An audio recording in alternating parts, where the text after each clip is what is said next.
I said that's not very much compared to all of stuff, but that's actually not very much just compared to most computer storage. How much? Yeah, how much? When I record a video, it's usually like, let's go look at some videos. I have any videos downloaded? I do. Let's see. The mask is 688 megabytes, which is like a little over half of a gigabyte. Or is that half of it? Megabytes to kilobytes? Megabytes to gigabytes. That sounds small. Time. Here we go. Handy dandy chart that tells me all about it. So kilobytes go to megabytes, megabytes go to gigabytes, gigabytes go to terabytes. So a low quality video is like half a gigabyte. So you could have 200 low quality videos. Okay. So I could. All right. Of course, So that's like a 2-hour movie. So can you hear the? no. Okay. Well, I can hear it, so I'm gonna get headphones. One moment. Mm-hmm.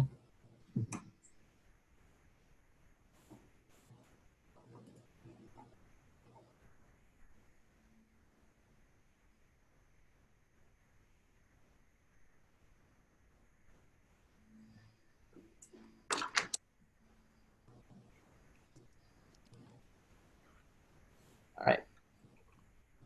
We were talking last time about Amazon.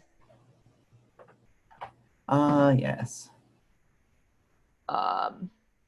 Where should we start? So I guess maybe we should clarify what our goal is. My goal is to find sort of juicy places where we have like substantially different views about something and to engage with that with empathy and curiosity. Interesting. My goal is to have interesting conversations, which That is in line with yours. not incompatible. Yeah.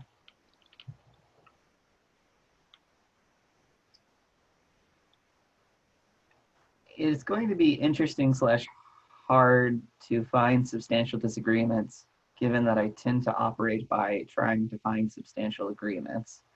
Well, we can also do that. In fact, it's sort of an interleaving pattern, like layers of here's the things we agree about and here's the things that we disagree about. Mm-hmm. Yes. Um, I made a short list of things that like seem interesting or alive, which I might not have opinions on, but might. Uh,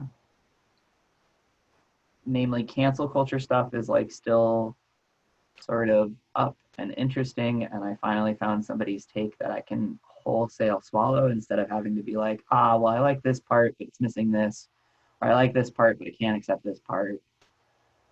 okay. I'm interested in that. I feel like I don't have a super nuanced perspective on cancel culture, although I do have feelings about it. Mm. What other things are on your list? This isn't exactly something that's been brewing, but well, whatever. Apparently, this reporter for Fox, Tucker, posted a video that was like, the New York Times is planning to post my home address. Fuck the New York Times and fuck this particular reporter.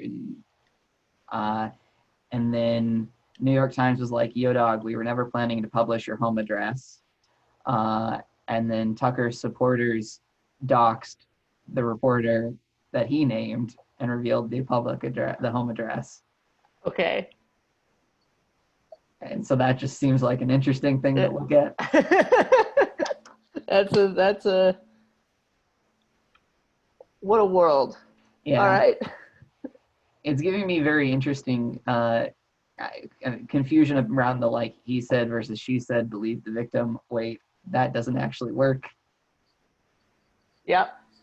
Another one is like freedom of speech, and noticing that like in all of the stories I've seen, the people who are trying to suppress speech happen to have the terrible beliefs, and the people who are trying to publish happen to have the good beliefs.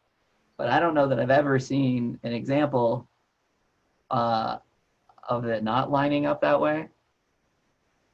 Yep. And this is also pushing me towards maybe I should actually study history instead of learning my life lessons from fiction. Fiction is good too, but I agree there are some things that are harder to get that way. Yeah, yeah.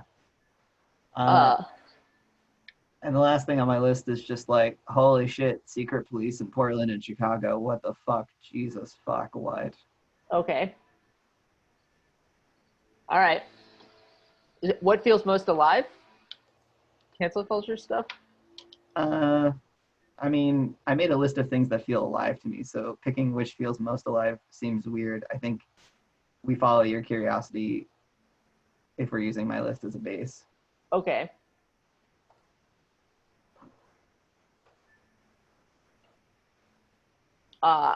So I'm interested in cancel culture stuff. I also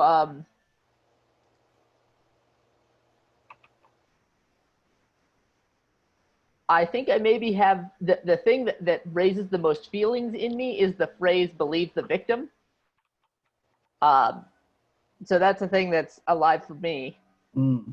Uh, Yeah, we could definitely explore that. okay, yeah, you want to start there? Sure. Uh, Sorry, I'm just like sending you the cancel culture stuff so Okay. that you have the resources. Yeah, I don't know. Huh. This is the second time this week I've heard of pleasure activism. Hmm. It's quite good. Although I think emergent strategy is more like relevant good. I haven't Um, read that one, but that's my sense. Octavia Butler is an intellectual feminist. Is that right? She is like the first Black sci-fi author whose works do a lot of like societal commentary. Okay. And Audre Lorde was an American writer, feminist, womanist, librarian. What's a womanist? Probably just like a feminist, but a different take. Let's check. Womanist. A womanist, as Walker defined, is a black feminist or feminist of color. A woman Hmm, who loves other women, sexually and or non-sexually, committed to survival and wholeness of entire people, male and female. Huh. I like the sound of that. I feel like it that doesn't come through from the name. Yes. Yes. Oh yeah, that's another thing that's like floating in my sphere is like shit. Uh a lot of queer space is like we welcome women, trans folk, and what they're saying is not cis men. Yeah. Uh and when I'm in that space, I'm like, yeah, this is great. And then when I leave that space, I'm like, fuck, okay, I have to deal with cis men as people though. Yeah, we when you first came to CFAR, we had a conversation in Kenzie's kitchen Hmm. while other people were watching Divergent, I think, uh, in which you told me, among other things, that you didn't trust any cis men or maybe any straight men. I don't remember which it was. Definitely, I wasn't included in the category, uh, and I'm kind of curious to follow up on that.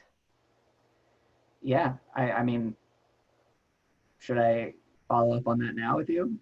Yeah, are would you still say the statement you don't trust any straight and or cis men? Well, that was just like clearly a false statement at that time, because I did have cis straight friends that I trusted, uh, but I at least then categorically did not trust cis straight men. I see. Okay, so if I were to interpret that, I would say like, well, it's not like it's not an impossibility for Jack in 2017, 16. 2016. But like the prior is no. Yeah, it's like distrust until trust proven. And Got it. even then, it's like expectation going to be disappointed 9 times out of 10 once I have given trust, even. Okay. Do you still feel that way? Confused. Uh, can't tell what true beliefs are given adaptive belief structures. Uh, which is to say, if I'm translating there, my paraphrase is like, well, I'm not really sure what's true, but being cautious helps keep me safe. Mm.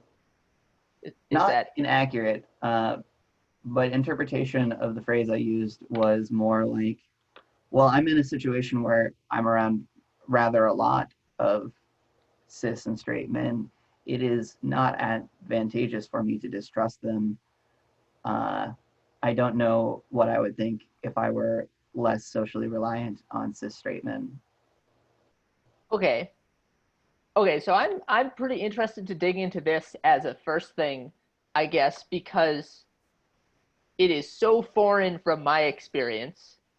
Uh, and also I imagine it's a thing like this thread dominates your experience a lot, especially given that we live in little communities that are just like basically, white, cis, straight men, also trans women. Those Yeah. are the two. Uh, The whiteness yeah, of it all bothers me. it is pretty white. I okay, yeah. Do you want to say why it bothers you? I guess I could like the sort of obvious things, which is I don't know. I guess I would my guesses would be sort of straw guesses. Yeah. It bothers me in a different way than all of the like cis maleness bothers me. Like cis male bothers me in the sense that like I have beef with this, I'm uncomfortable with this, I know that I actively prefer something else. Uh, whiteness bothers me in the sense of ah this is like my comfort zone and I don't want it to be. Hmm. This is like actively grading against what I would morally choose or something.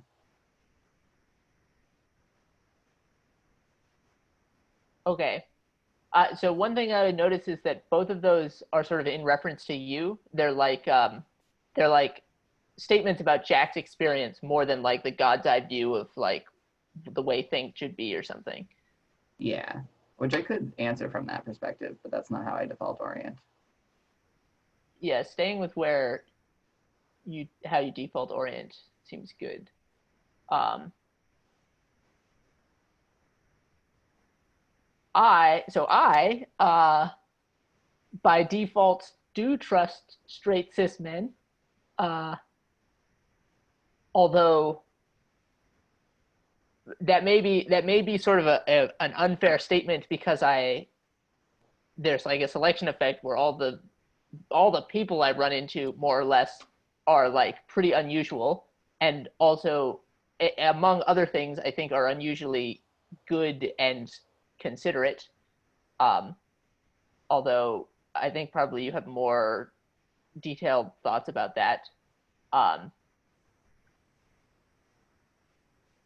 and this is a dangerous thing to say, but I don't feel that concerned about the lack of racial representation in the communities we frequent.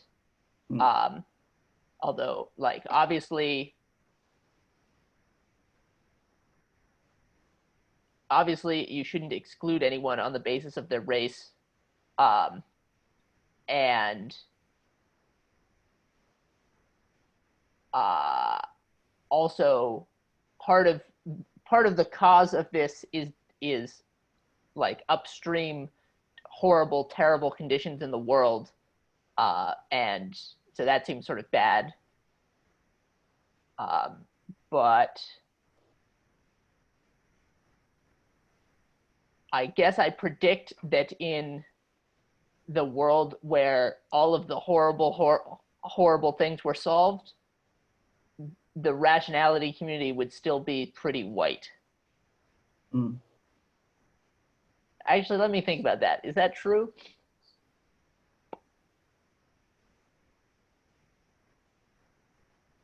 I guess it depends how the horrible things are solved. I think that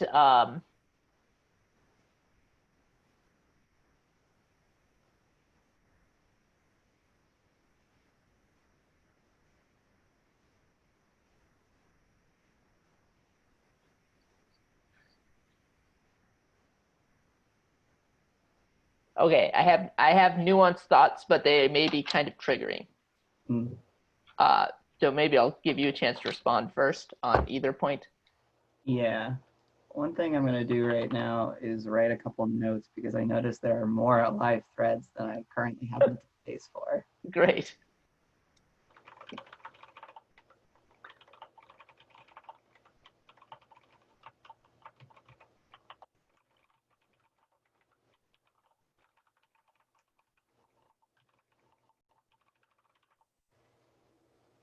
Yeah. So I kind of like want to be with and respond to all of sort of the threads you were naming. And there was a sort of like jazz shaped thread that I kind of also want to throw into the pot before doing that. Okay. Do you have jazz shapes? I can't remember if you were at the curriculum retreat where that sort of became jargon. Nope. I've never heard that before. Anna was using it to mean like, this isn't a direct response to you, but I believe it's related somehow. So like, trust me and me saying this like non sequitur thing, we're making music together. Okay. How very Anna.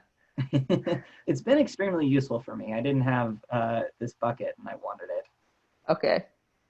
it. So my jazz reply is something like, I had a focusing session recently where basically the whole of it was getting myself to look at the thing I didn't want to look at. And like being aware that there's like part of me that's like, if I don't see it, it's not there. Which like is not true. A rock jutting through my chest is still a rock jutting through my chest, whether I'm looking at it or not. Yeah. Not there. Not there. And in a similar way, I bought a bunch of stim toys that finally arrived yesterday. Uh, and it's like kind of unbelievable the difference or something. Like I had this huge need that I didn't know that I needed. I'm like getting satisfaction for something that was bothering me that I didn't know was bothering me until that was like corrected. And the thing you said that brought this little bundle of things to mind was the like you trusting cis straight men and you not being bothered by the lack of people of color. Yep. It may be like those things are like actually perfectly okay and good. And it also seems possible to me that like not having experienced the other thing means not knowing where the lack is. Um, Not having experienced the other thing, meaning like suppose I had frequented communities where there are more women and more people of color and more different stripes of kinds of people, then I would be like, it feels like there's something like lank or missing here. Yeah. Yeah, that certainly seems possible. That seems like one of the reasons to have this sort of conversation. Yeah. Oh, right. Not just like not knowing it, but also there being like strategic advantage to not noticing it. Um, like the thing in my focusing session was like, I can't change the fucking rock through my chest. I can't change it. Like, don't even look at it. So I might as well be like, oh, it's all fine. Yeah, like I am not strategically served by distrusting cis straight men in my environment right now. That is like actively a not wise thing for me to do. Um, and so it's like interesting for me to notice and like name those sort of incentives. Okay. Yeah, so it seems like there's a bunch of things here, but one thing I want to do is just sort of follow up on that. You're like, well, I'm sort of confused about it. It sort of sounds like you're saying, well, I would prefer to distrust cis straight white men, but that would be inconvenient. So I'm not doing that, at least right now. But maybe if I get a chance later, I'll do that. Uh, which so first of all, maybe you're like I agree or disagree with that characterization. I think it's an accurate reflection. Whether it's the whole of my beliefs, I'm not sure yet. Okay, so to me that seems a little bit weird because it seems like if you are in a situation where you have to trust such people, you either like get burned and you learn that you shouldn't over and over again, or you don't get burned and then you're like, huh, I guess the true belief is at least sometimes it's fine. Mm. Is that not how it works? Um, yeah, something is alive or interesting here. I was suddenly like, wait, slow down. You're talking too fast. And I'm like, Okay, you're okay. talking fast though. Well, slowing down seems good. Yeah, so give me your concepts one chunk at a time. Yeah, so maybe first I just asked if you'd agree with the characterization of I, Jack, sort of would prefer not to trust straight white cis men, but that would be inconvenient right now. Uh, yeah, okay, so that's like a good enough approximation, but if we run with it, then we get the confusions that result. Okay. Um, it's more like there are things that I want and I need from people, and I don't think I can get those most of the time from cis white straight people. Okay. This one's So that's great. a pretty different claim than about trust. It's Yeah. not like I expect all of these people to. I'm not even sure what you expect to be rapists. Uh, No. uh, it's just that like they can't like. There's a big difference between I don't trust you to like be a decent human being versus uh, you can't fill all of my needs. Yeah. And I think this falls somewhere in between. Like, there are ways that I think you can be a good, emotionally supportive, understanding person, uh, and that our culture sort of trains us into not being those things, and that for more of these people than not, they haven't like unlearned what culture has taught them. Just for context, do you have examples of people who have unlearned those things that we both know? Maybe there aren't any, but I feel safe with Tim. Like, I don't think that Tim knows everything, but like literally Tim was the first person I met in the bay where I was like, whoa, you might not be my enemy. okay. Right. So even for me, even invoking a sense of like safety or unsafety and some people being or most people being enemies probably seems very foreign to me. That makes sense. When okay, so when you first move to the Bay, you're sort of assuming, or maybe like at least being cautious that, yeah, are the words "this person is probably my enemy"? Do those resonate, or was that more metaphorical? I mean, it certainly resonates. I don't know if it like 100% fits, but it's the right kind of shape. how does that, like, are there specific concrete things that you're fearing or you're expecting that, like, in the way that other people will behave? Um, I could do like a very straw off the cuff sort of gesture that's gonna be like throwing paint at canvas. Okay. Maybe we can refine from there. Yeah. Uh, Dude, rationalists are just a bunch of rich white boys who think they're smarter than everyone and that they're like saving the world while ignoring like all of the suffering around them. Uh, they're the people who are going to well actually and play devil's advocate and not realize that lived experience is actually a fucking thing, and they don't respect anyone if they don't use exactly their precise wording and caveating and all this bullshit. Okay.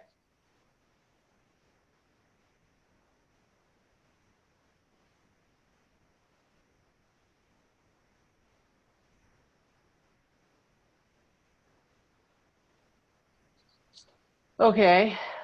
When I think about that, I think about situations where I'm sort of like constantly on the edge of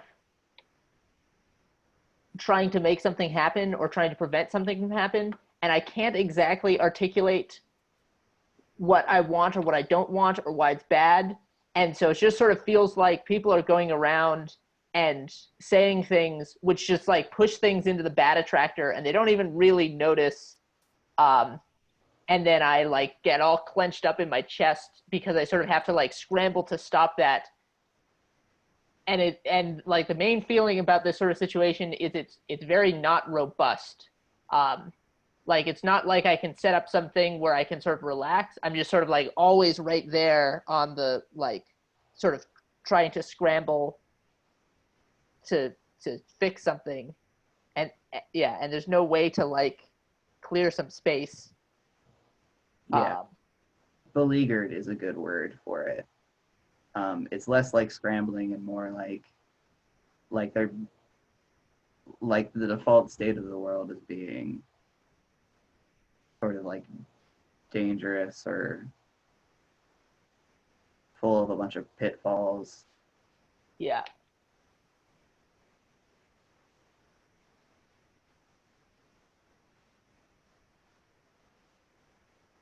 Okay.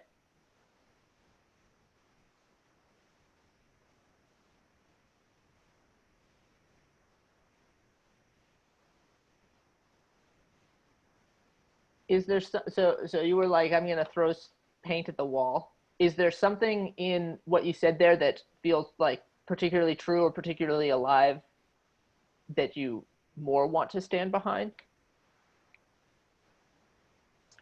Something like that. Um, the thing that I'm most stuck with is, and the thing that I was extremely afraid of then and still a little bit afraid of now, is like knowing that everyone is sensible from the inside. Um, and like having a lot of fear back then that I would spend time with these people, I would learn their ways, and I would learn why, from their inside view, they're not the problem. And then I would lose all ability to discern, well, are these an exception to the pattern? Or is the pattern that's being called bad always going to look okay from the inside? Hmm.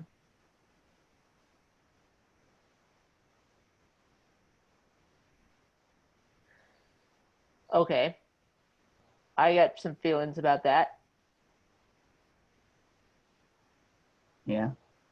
I think I'm supposed to paraphrase first, though. All right, so there's a sort of fear, which is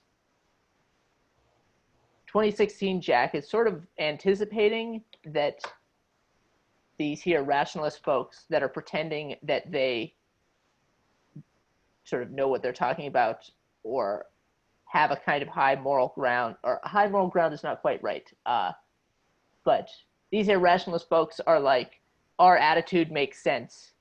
Uh, and 2016 Jack is a little bit anticipating that that's true, or it might be true, I guess I'm sort of not clear on how much it's like feels like a fear of a true thing versus a fear of getting gaslit.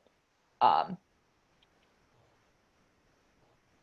but that, Um, yeah, yeah, I'm not sure whether I should let you continue or start clarifying or. yeah. Start clarifying. Um, all right, let's go basic. Do you know the stereotype of the asshole who likes to play devil's advocate? Um, do I know the stereotype? I guess. And am I that stereotype? Well, that's ultimately where this leads, is the question of that. What goes into asshole? Like, certainly I'm familiar with people who play devil's advocate. I get, like, I can imagine, is it just that they're playing devil's advocate that makes them an asshole, or are they, yeah.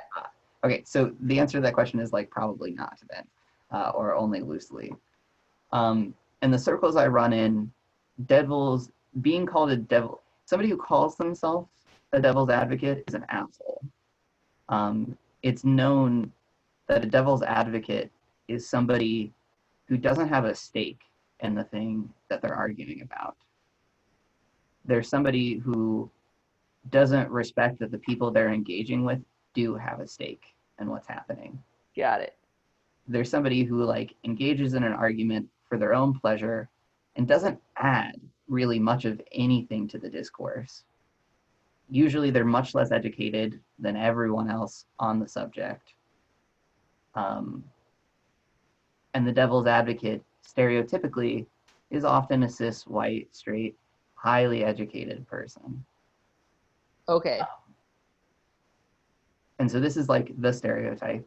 This person is considered just awful. And then I have this question upon meeting rationalists of is everybody here the devil's advocate that's hated, or is it like I couldn't quite figure out if the people here are the devil's advocate, and they just like have their own internal view about what it is to be doing the thing they're doing, and that's different from the external view of what they're doing, or if the people who are being called assholes and devil's advocates are in fact different people than like the people here, even though they might like share similarities. Okay. All right. So one thing that jumps out at me about what you said was the word stake, which I imagine that's like a thread that runs through a lot of the things that are on the table here. Is like some people have sort of stake in what happens, and other people sort of don't.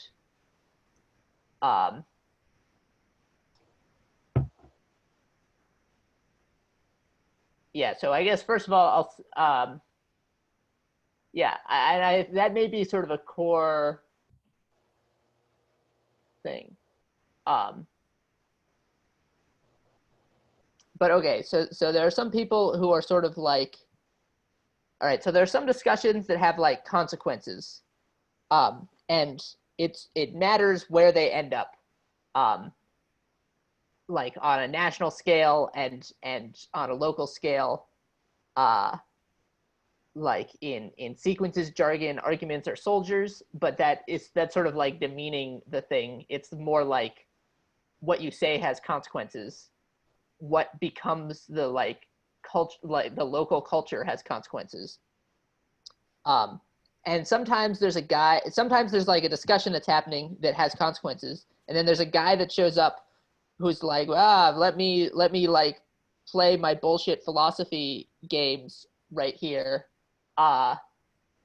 sort of completely ignoring the fact that this is adding noise to a discussion that like actually affects people's lives. And sort of additionally, like one thing there is this person is in fact just adding noise. They're not like making good points. They're not even that connected with the details of the situation.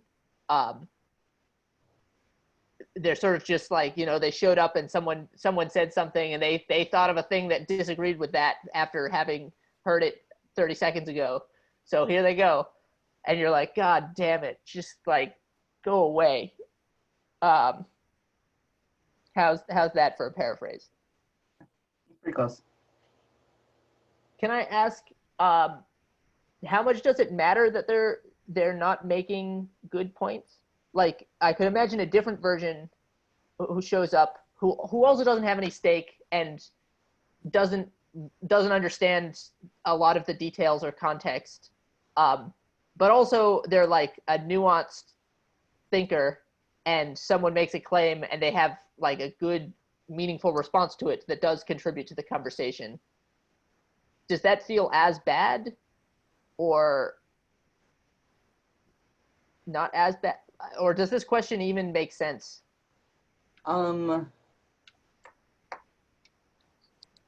It doesn't fit with expectation.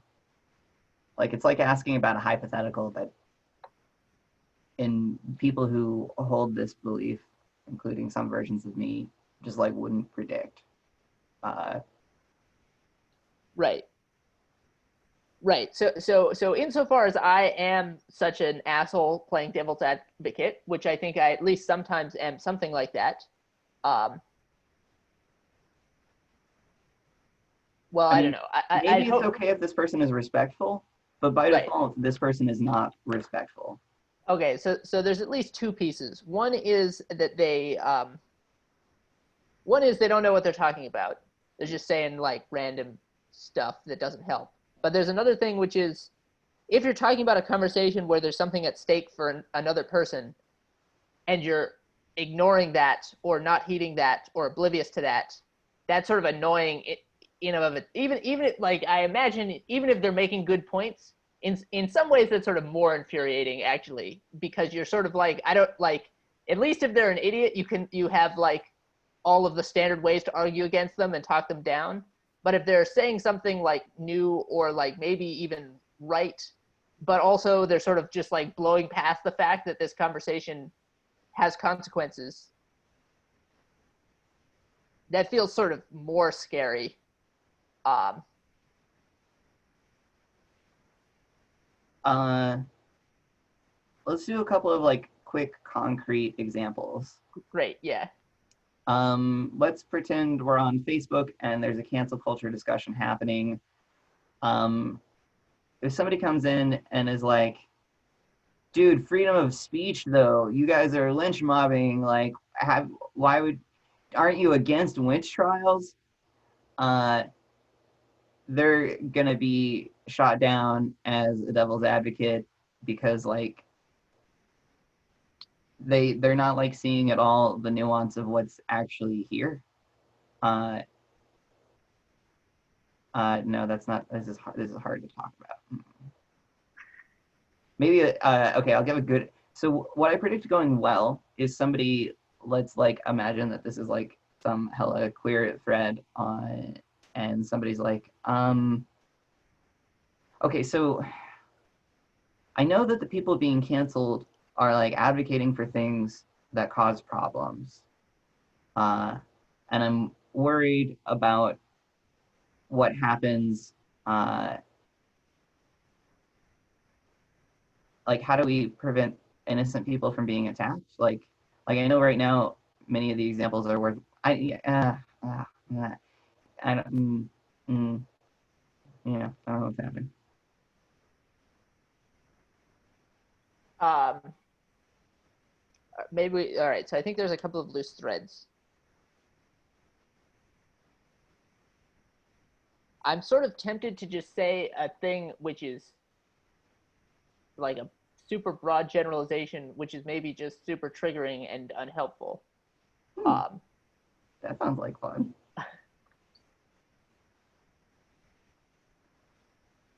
so I heard you saying something like,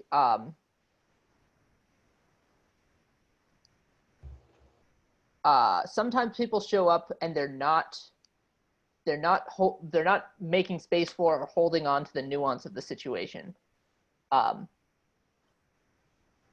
in whatever sort of conversation is being had, and this is bad and annoying. Um, there are other issues too, but that's like at least one thing that happens. Where nuance is related to, but I think not quite the same thing as recognizing that other people have stake. Yeah. I think stakes is really important. Like, as you're talking, there's a voice that's in my head that's just like, my rights aren't a fucking debate. Get the fuck out of your goddamn armchair and stop talking about my life. Okay, can we talk about that for a bit? Sure. What rights? I guess from my perspective, yeah, your rights aren't a fucking debate. Obviously, I imagine there's all kinds of shit that happens on the internet, and because the internet's big and full of human beings. Um, from my perspective, I'm like, whatever. Basically, people should do like, I don't know. I'm sort of libertarian leaning. It sort of seems basic that like whatever, if you want to do whatever you want, as long as it's not like, I don't know, your right to swing your fist ends at my nose. Are there particular rights that you sort of have in mind? When I was saying and holding that, no. Like, mostly I was summoning up the feel of the situations where it's generally like whatever is being debated is really close to the heart of at least one of the parties. Yeah. Okay, so I guess I want to be a little bit careful there because I'm afraid there can be a sort of bait and switch where you go back and forth between saying this is a thing that matters to me, which is legitimate, um, but also just because a thing matters to someone doesn't mean that they're necessarily correct about it or that like the correct policy has already been implemented or yeah, just because I feel strongly about something doesn't mean that my view is the obviously correct one and there's no more figuring out that we need to do. Yeah, on principle, that's right. I think some of like when I'm like sifting back, I'm like, well, I don't know, debates on whether I'm allowed to use the restroom that I wish to use is pretty damn personal. Like, there are people actively trying to make it illegal for trans women to use women's restrooms and trans men to use men's restrooms. Uh, when I'm like really just like in my own perspective and not trying to do the like holding everything and doing things right, like this shouldn't be a fucking debate. Okay, cool. I'm pretty interested in talking about that specific example if you're up for it. Sure. Um,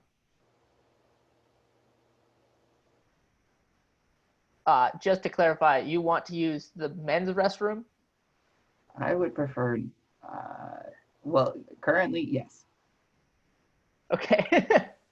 um,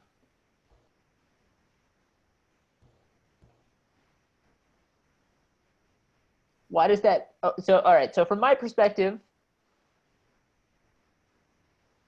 I think I care very little about like if someone was like, Eli, you are forced to use the women's restroom. I would be like, okay, that's weird, but although I guess, all right, I imagine that it makes more difference for maybe not for you in particular, but for trans people in general because they're sort of like trying very hard to create a life for themselves where they're in this new gender identity, um, and it's sort of shitty to be like have society constantly like shunt you back and be like, no, you're a man, or no, you're a woman. I don't care what you think about it. I don't care how you're choosing to live your life today. Yeah.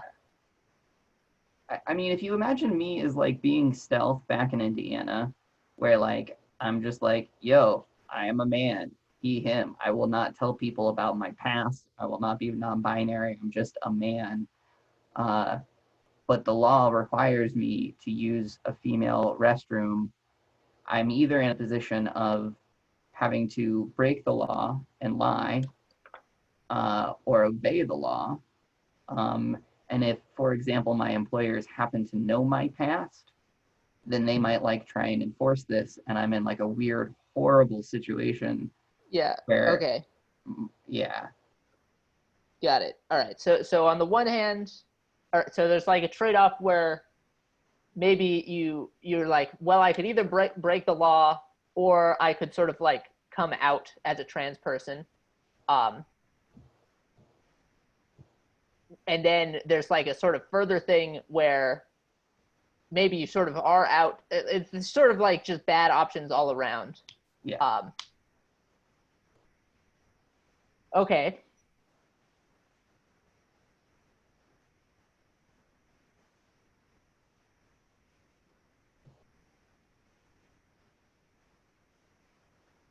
Okay. Um, that makes sense.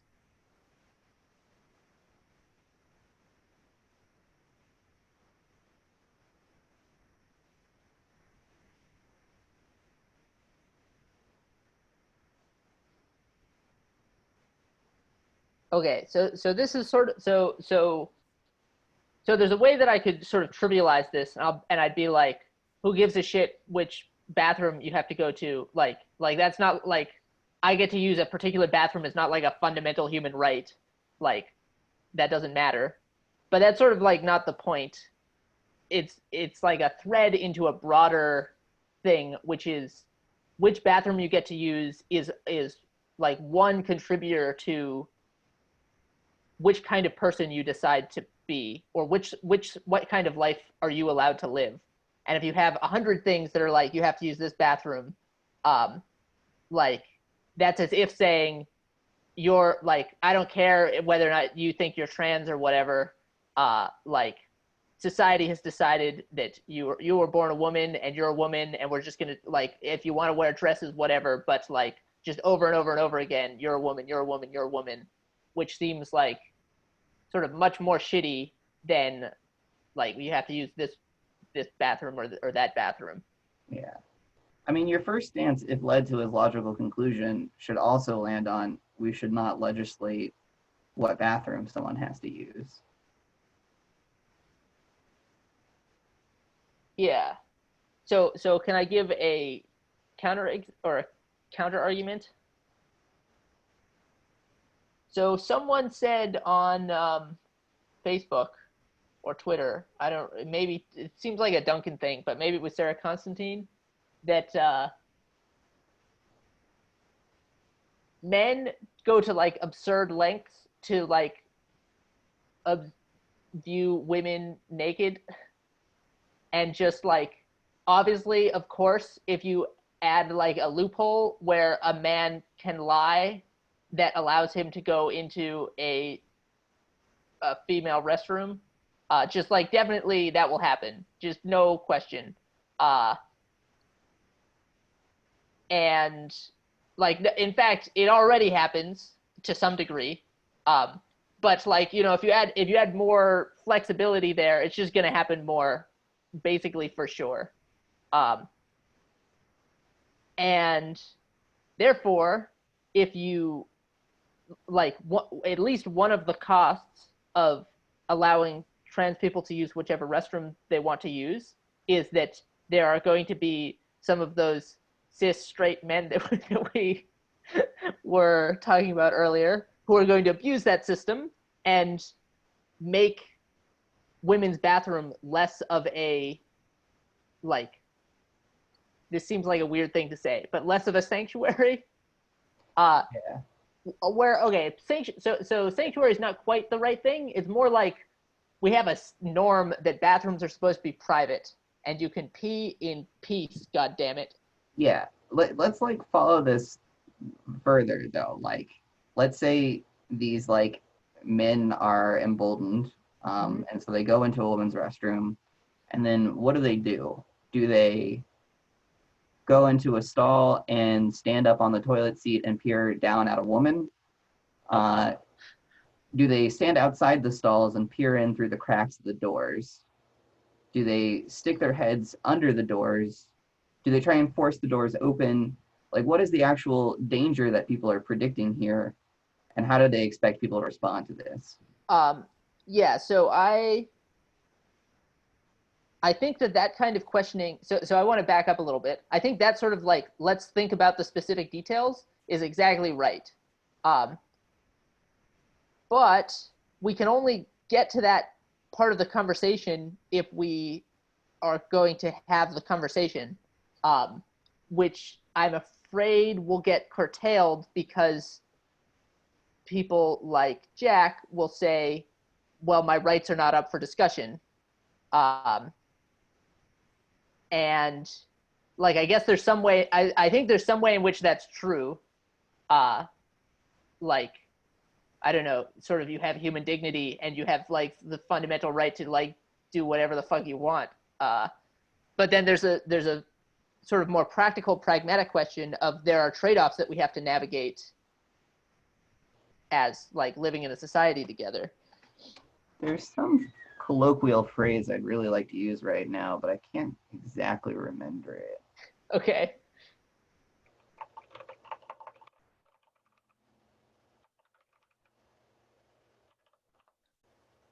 Uh, yeah, that's the thing that sticks in my craw. Okay. Uh, which is to say,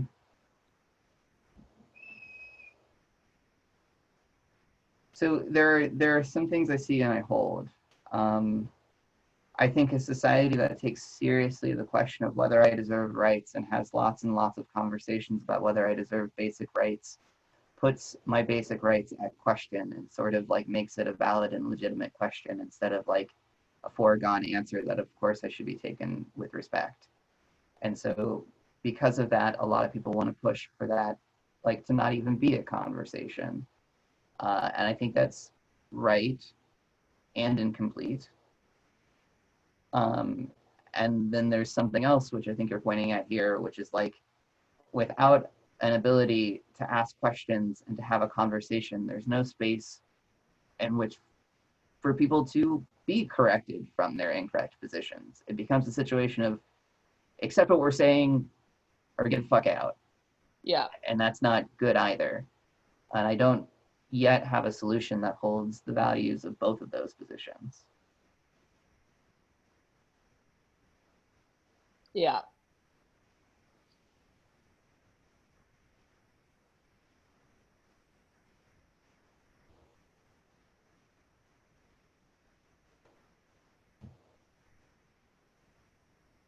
Like a society that asks seriously, should we, like, for example, put Jewish people in ghettos, is a really bad society for Jewish people. Yep.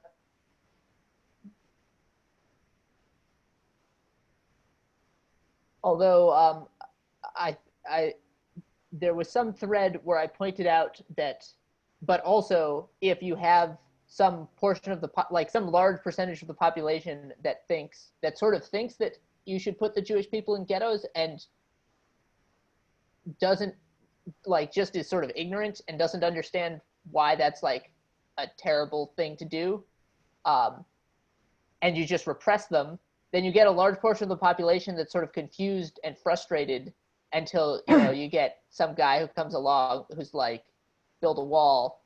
Uh, Yeah, you know, ignoring a thing doesn't make it go away. right. Yeah. So I guess. So what do I think? So I guess I think that part of this problem sort of depends on the like when there's a world that we don't live in where we would sort of take for granted everyone's basic humanity and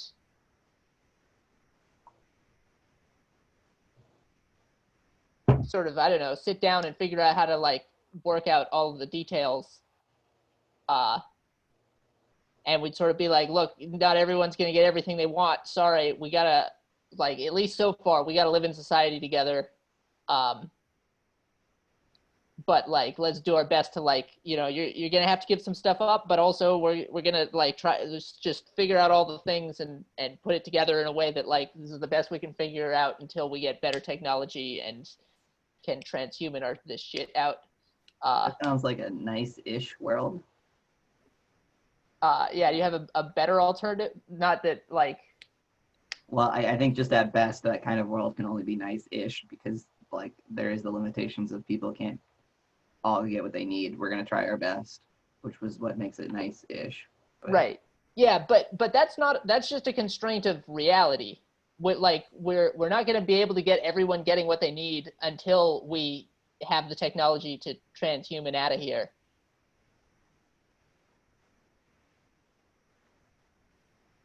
I would predict that it's rather unlikely that we have the ability to get everyone everything they need. Yeah.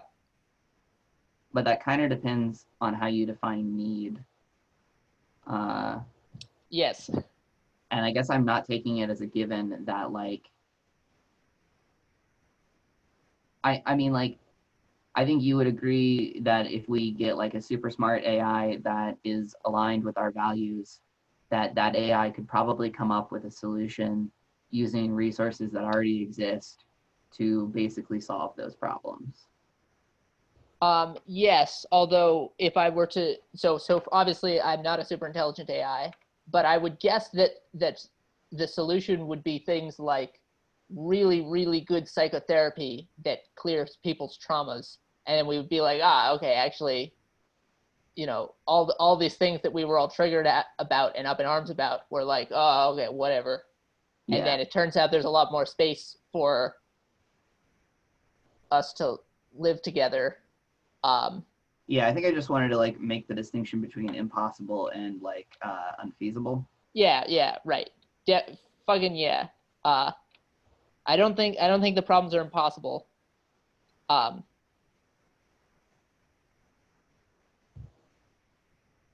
yeah, just David Deutsch says any anything as permitted by the laws of physics is possible with the right knowledge, which is unfortunately not pithy enough. It needs to be a little bit shorter, but there's something like pretty deeply true about that. I think that there's just like if it's physically possible, if we knew the right things, we could make it work. Um, but we're unfortunately living in a dark age before the rise of, you know, optimized intelligence. So we're trying to make it work with a lot less knowledge than is sensible for a civilization to have. In the meantime, we got to do something. Yeah. Uh, I am really confused about this question of what do you do, like, like if a bunch of the population thinks Jewish people should live in ghettos, and uh, you can't just ignore that, and also, like, there should be a clear answer here that's not put Jewish people in ghettos. um, yes. Or perhaps we could like do this more concretely. We should probably stop putting Mexicans in tiny little jails where we don't give them really basic human things.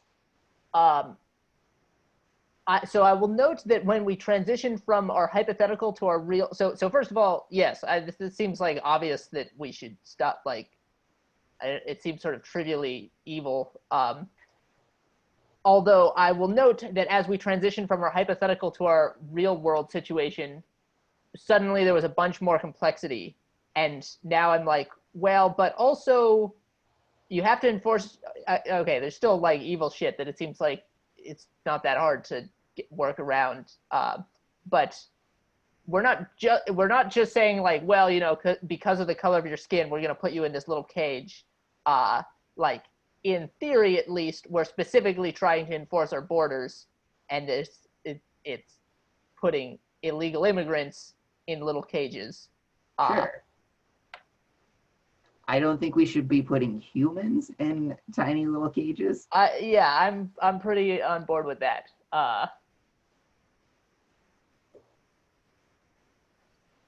Yeah. So it does get more complicated and it definitely gets more charged. And I think that serves to highlight the thing like even better or something. Like there are atrocities happening right now, and there are people who are either like ignoring it or doing something such that it's okay in their worlds. Yep.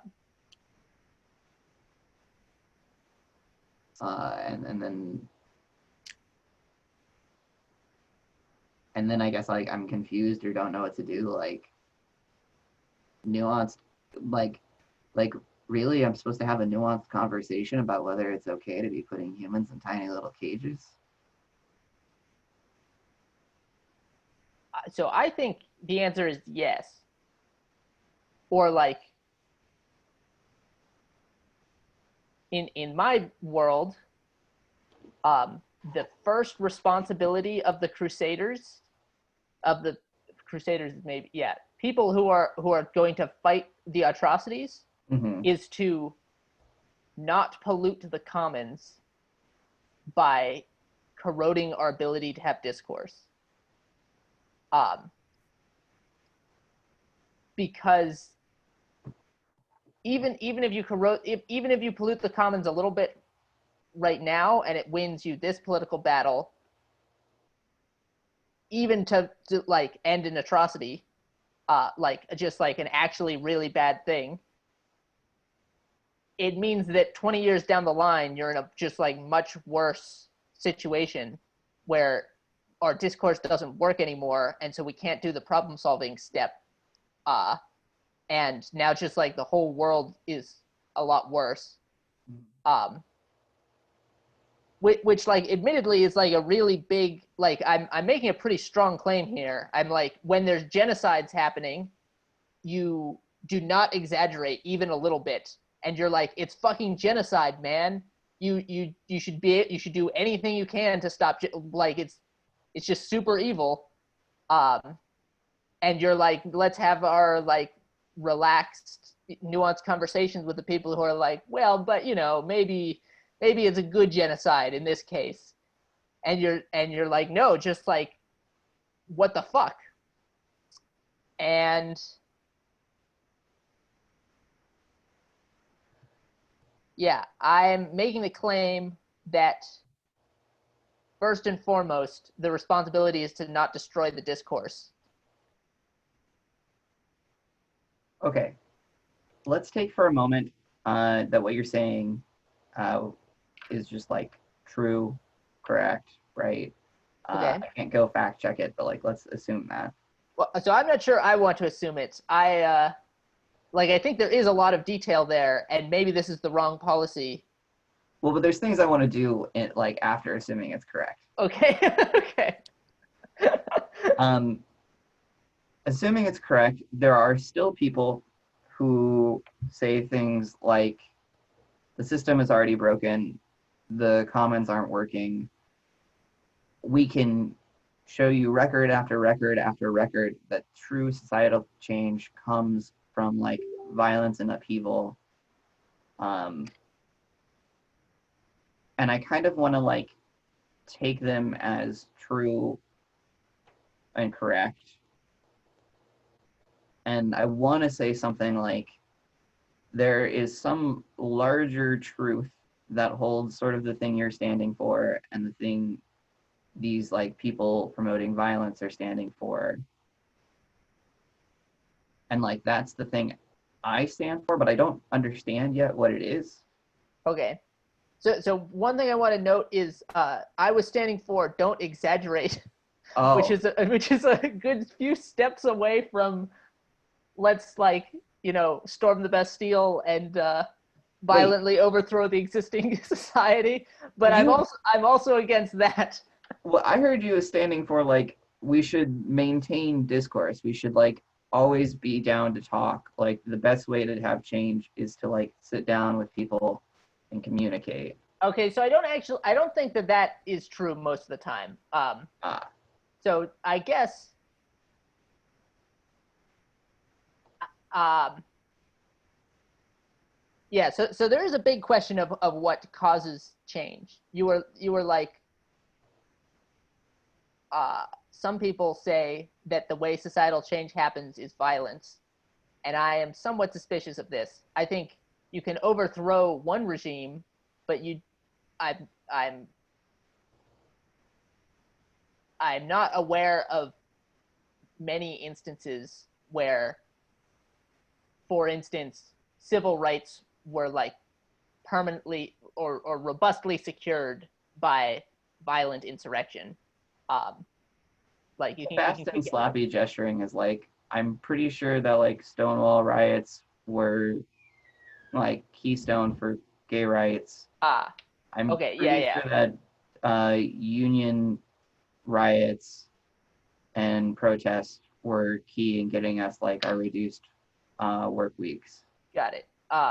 But that's the extent of my fast and sloppy knowledge. Well, so just to highlight there, my caricature of that of violence is like a literal revolution where you like storm the government and you're like no more government, new government, which is a different thing than riots or people like protesting violently, Hmm.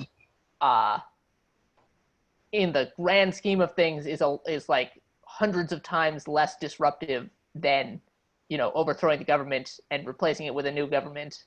Um, Yeah, I am nowhere near well versed enough to make any claims about that. uh, yeah, I don't.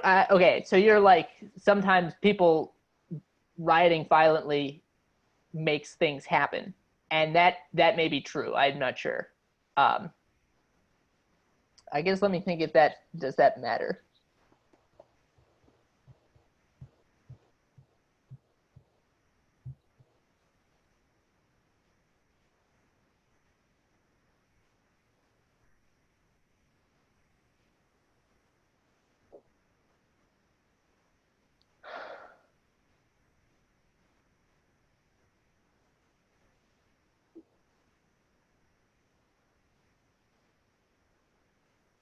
Does if it's true, that does seem kind of unfortunate because it seems like it means that the world tends towards war. You're like, one group is like, well, we should riot because that's how we get things done, and another group is like, well, they're rioting.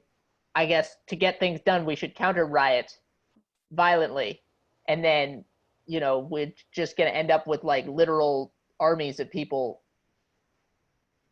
I counter mean, rioting each other. my actual stance is you need people rioting, you need people forcefully disagreeing and being absolutely unwilling to compromise. And you need people who have the same set of beliefs who are doing the communicating and the having dialogue and the like bridge building. And without either of those, you're screwed. Um, yeah, so this is also my model. Although maybe I think maybe you can do without the violence. I would like the world where you can do without violence, and that might happen in the future. Yeah, I actually want to back up a little bit though. I think there are different kinds of problems. I I disagree. think.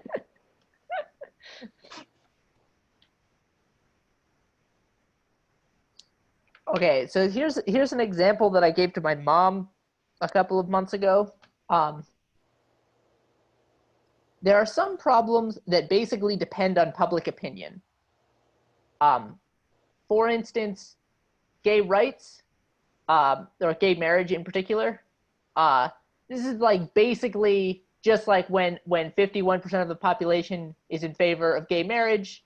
Basically, like it flips over, and Obama goes from being like no to being like obviously, and then we all have a big party. And like like in some sense it's sort of like a popularity contest, or just like change enough people's minds and then the thing changes. Um, in contrast, I think that this is maybe going to get heavy. Um, so yeah, so for background, I need to pee. Is this? Are you oh about to yeah, like yeah, launch us into a deep thing? we should probably take a break. Okay. Uh, yeah, should we come back in 10 minutes? Yeah, that works for me. All Do you have right. enough bookmarks to hold what you got? Yeah, I got it. Cool. I'll be back.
when you are here.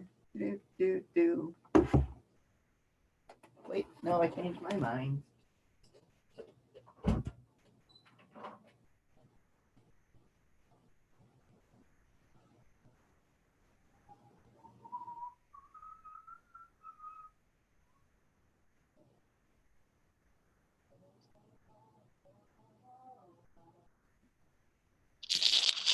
Do I do this? Play all your silly games.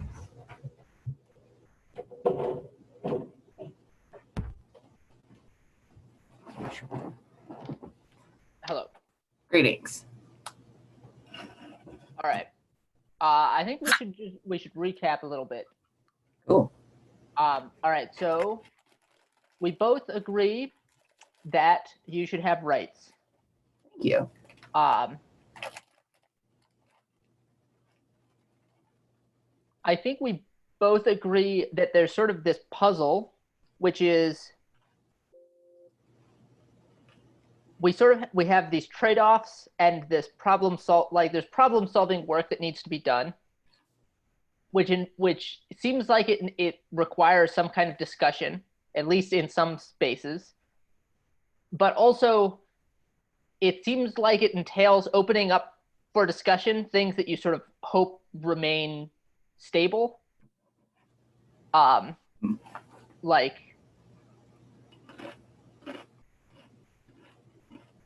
that people get rights and that we're not gonna enslave people anymore. It's like it's not on the table, and it's not really clear how to deal with that puzzle, where on the one hand you need to actually be able to discuss things so that you can find the best possible solution, and on the other hand discussion is kind of dangerous and you kind of want to shout down some people who think some dangerous things. Yeah. So I guess one thing that I want to say, which maybe I imagine you wouldn't necessarily think that I don't know, maybe you do think this. So I'm not like a super huge, I'm not like excited about discussion in general. Or mostly I just don't trust most of the people. The masses don't seem like that good at doing stuff.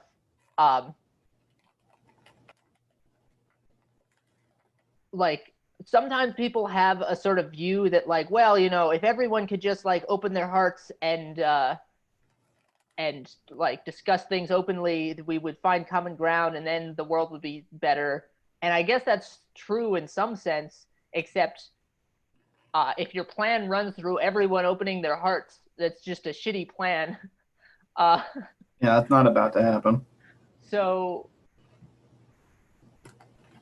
like mostly when people are like, I don't know, like there are nonprofits or whatever that are like, bringing people from different sides of the table together so they can understand each other. I'm like, that's great.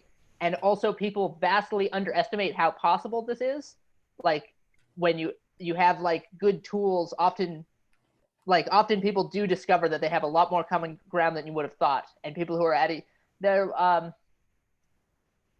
I watched a document. Maybe I got this from a thread that you were in, so I don't know if you saw this, but I watched a documentary about a black guy who would go around making friends with KKK members, and he would just like hang out with them and like be respectful and also be like, nah, I think you're wrong about this part. And then like a couple of years later, they'd leave the KKK because they're like, it doesn't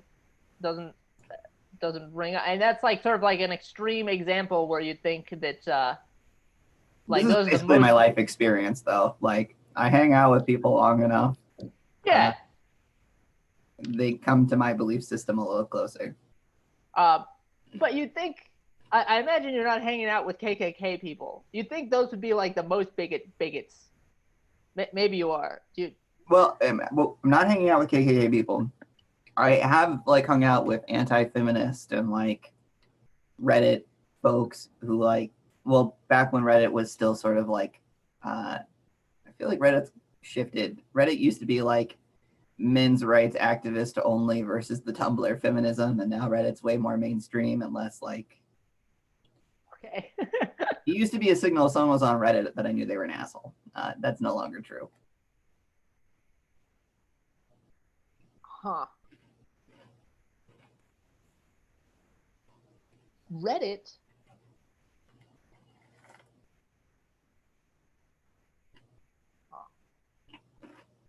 Reddit is demographic skews male. Facebook's demographics skew female. I suppose Tumblr's demographics also skew female. I wonder why. Like whether it's something inherent to the platforms or more like an emergent pattern. Well, I imagine that it starts out as there's like a seed that's inherent to the platform, and then you have network effects where your friends are on Reddit, so that's the thing that you do. But I'm interested in the seed. I don't think that it's random. I mean, if I just go straightforwardly with gendered stereotypes, Facebook is let me share my life with my friends, and Reddit is let me think through questions. One is traditionally feminine, one is traditionally masculine. That seems right, although I think your characterization of Reddit seems a little bit off. I think Reddit is mostly like, here's a thing I found, which is also kind of more stereotypically male than female. I'm imagining like, yeah, something, yeah. Anyways, these are fun little branches. Okay, so I don't so sometimes people are like, discussion will solve everything.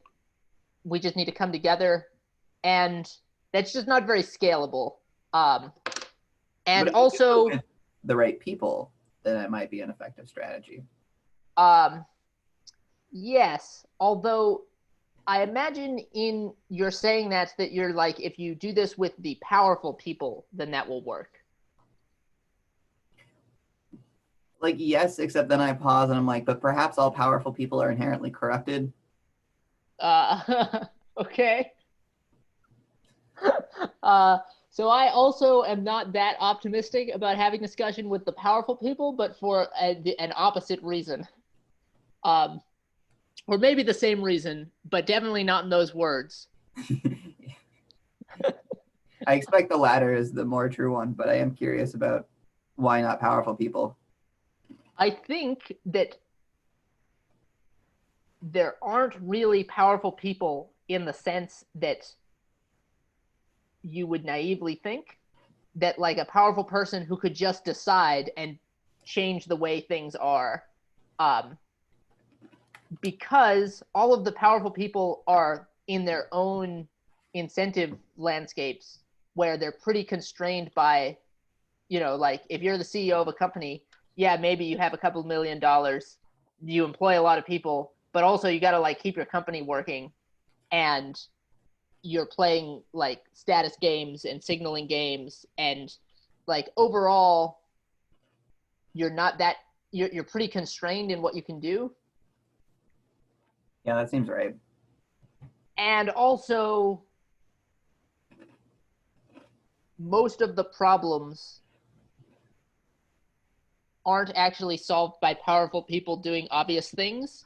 Most of the problems are solved by whatever sort of person who can be imaginative and clever. And I don't know. Like the bottleneck for solving problems is not usually power. The bottleneck is something like a plan that works or something. I'm not exactly clear on. This is surprising to me. This, if true, is surprising to me. Okay. Just because it seems like there are a number of obvious solutions that would improve the situations that we're in, if not fully fix them. And like maybe there's a bottleneck on perfectly clever solutions. Okay, so it seems to me that if you so I'm pretty keen to hear some specific thoughts about solutions for the problems. But it seems to me that for most of the solutions that are offered, if you back up a little bit and you're like there's a game you can play where you're like, we're going to do X thing. And you're like, X thing seems like a great idea. Why hasn't it been done yet? And you're like, well, because of those bastards. Like you back up to Play this game a little bit. Can we play it, or have A little bit, yeah. Yeah, that seems good. Why not reduce our military spending and redistribute it to education and or healthcare? Good question. So first of all, let me think if that is obviously a good idea. Why? Okay, so what are the incentives that lead us to have like this huge military? I don't know. One piece of it is maybe just that the individual branches of the military are jockeying. That doesn't seem like it would be a big deal. Are we just excited about having a lot of big guns? I think we might get some. So some guesses are that there are like some powerful businesses that push for war. Like I wouldn't be surprised if the businesses that supply the military have some sway. So definitely, I expect them to have some sway, but I would be pretty shocked if sort of the whole thing, yeah. Yeah, it's just like some people who own businesses, and so like there's like a $1 trillion industry that makes planes and stuff, and all the politicians are like, do we need this? Nah, but this lobbyist guy, he's like, I want to sell you some planes. I did just watch an interesting video where what's her name? That hotshot congresswoman from New York, Cortez, maybe? I don't know. Okay, well, there's this hotshot, real liberal young congresswoman from New York who's like just dropping truth bombs all over the place. And she was in a congressional hearing recently, and I can link you to it later, where she was like, all right, so let's pretend that I'm a bad guy. Let's just pretend for the sake of this argument that I am just the worst of the worst, where a bad guy is in it to get as much money possible by doing the least I can. Am I allowed to fully be funded by corporations in my campaign for office? And then the people who are like fact checking are like, yes, you can do this. Cool. All right, so given that I've been fully funded by corporations, are there any limitations on me? Like, can I not support laws that might help those companies? Is there any qualifiers? And they go and check the laws. Nope, that's fully allowed. You can be fully funded by a corporation and push laws to fully support that corporation. And she's like, all right, is there anything in place to prevent me from buying, say, a lot of stock in that company and then passing laws to perhaps deregulate the industry and then help that company? And they go and they check and they're like, nope, there is nothing on the books to prevent this. So like lobbyists being a thing for the military spending, while I don't actually expect it to be the full answer, wouldn't be surprising if that has like significant sway to me. Wouldn't be surprised if it had significant sway. Right. Okay. So I feel like there's some like worldview clash here, which seems pretty good. Hopefully we can get to like clearly operationalize. So first of all, I don't know why the U.S. military is enormous. My understanding is we do like simulations of like who would win in different conflicts, and are like primarily doing simulations with China, or probably we do simulations with all kinds of countries, but China's one of the big ones. And apparently we've just like universally lost all of our simulations over the past 20 years. Against China or just in general? Against China. Presumably, like, we could take on Venezuela or whatever. I have family in Venezuela. I'm sorry. What, the United States will trounce them in a hypothetical war. Right, yeah. So I don't know why that's the case. I predict there's some like tricky behind the scenes thing like, for instance, all of the politicians are incentivized to vote on military stuff because of a commons problem. Um, I don't, and that if you're like if we're like, all right, so we're going to try and change this thing. Oh, I also want to put in a note that I don't feel excited about giving a bunch more money to education or healthcare, because it doesn't super seem to me like if you gave a bunch more money that they would then become functional. Um, You think although money is not a problem? uh, I think for healthcare in particular, the bottleneck is mostly not money, and that just there's terrible, terrible systems that, uh, yeah, that if you fix those systems, you would be able to do the same things, approximately the same things for a lot cheaper. Um, for education, I think money is probably more of a problem. Um, but also, it seems more the case that if you give the average public school twice as much funding, that like something good would happen, versus if you give the average healthcare hospital I don't know exactly. I guess the average, you just like double Medicare. I'm not like, great, now more health will happen. I'm like, now we've decided to subsidize the insurance companies Yeah. or something. Yeah, that like if not fully right is in the rough shape of my beliefs as well. Uh, that said, also I think that probably I think education has more. So I think education would be improved by more money. Also, it has deeper fundamental problems, a la. Yes. I wasn't saying these are the best solutions. I believe this started with me being like, Yeah. I Okay. think this is an obvious improvement. Yeah. So I, obviously would want to think about it and do research and whatnot before I make any final decisions with the U.S. budget. But that does seem sort of like, on the face of it, like a pretty good move. Um, and I don't.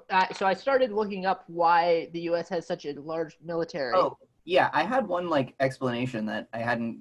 I was gonna rattle off a list, but then we just went with the first one. Yeah. Yeah. And Okay. if we're gonna just go with one, then I think my like best guess, as someone who is not well informed on history and realizing again and again and again that perhaps I should actually learn things, is that I think we actually profit a lot from destabilizing governments in countries with lots of resources and then sort of supporting a new government that then has really good deals with us. That is a thing that happens. But also, do you really need like that many fighter jets? Like, yeah. So that is a thing that happens. It seems like a bad thing. Yes. Um. So do you know that Donald Trump used to have a vlog? No. Um. He used to have a vlog, and Cracked did an overview of his vlog. Um. And he proposed going into Libya, I think, and overthrowing the government for humanitarian purposes, but then also demanding half of their oil in payment. Yeah. It's worth a watch. Yeah, YouTube. I mean, that's what I'm pretty sure America is built on. Colonial imperialism. These are the keywords I've heard bandied about. Yeah. All right. So we're gonna get back to that. You're saying some things in this area of the conversation where I'm like, yes, yes, yes, but um. So, for instance, it definitely is the case the United States just goes into like stable countries and destabilizes their regime because they're like too communist leaning or whatever. We don't do that one anymore, because we're not as worried about commies. Now we're worried about terrorists because of the regimes that we destabilized and the people we funded, and it's all like what a mess sort of thing. Um, And I Pretty do, sure there are children's books about this. yeah, right. You take some, it's like karma. It's like karma on a geopolitical scale. Hold on. I'm sending you the cracked overview of Trump's vlog, just in case you. Nice. Cracked often has surprisingly good takes. Yes. Do you know they stopped existing? Kind of. Really? They were bought by a bigger company, and then like 6 months later, the bigger company was like, nah, and fired most of the people. Wow, that sucks. They're back now, but they're new people and they're trying to rebuild. But anyways, this is from 2017, 2016, November 7th. Wow, so like, wait, wasn't Trump elected? Yes, I believe Okay. I believe this came out on election night. This video is from election night, not that's when he was Yeah, being. right. The vlogs are from earlier than that. But okay, so the United States goes in and does terrible shit. That's the thing that happens a lot. I would not say that the United States is built on colonialism. I would say it was built on slavery, which I mean, we were literally colonies. okay, yeah, but that's true. But we didn't go and the United States didn't go and colonize places mostly.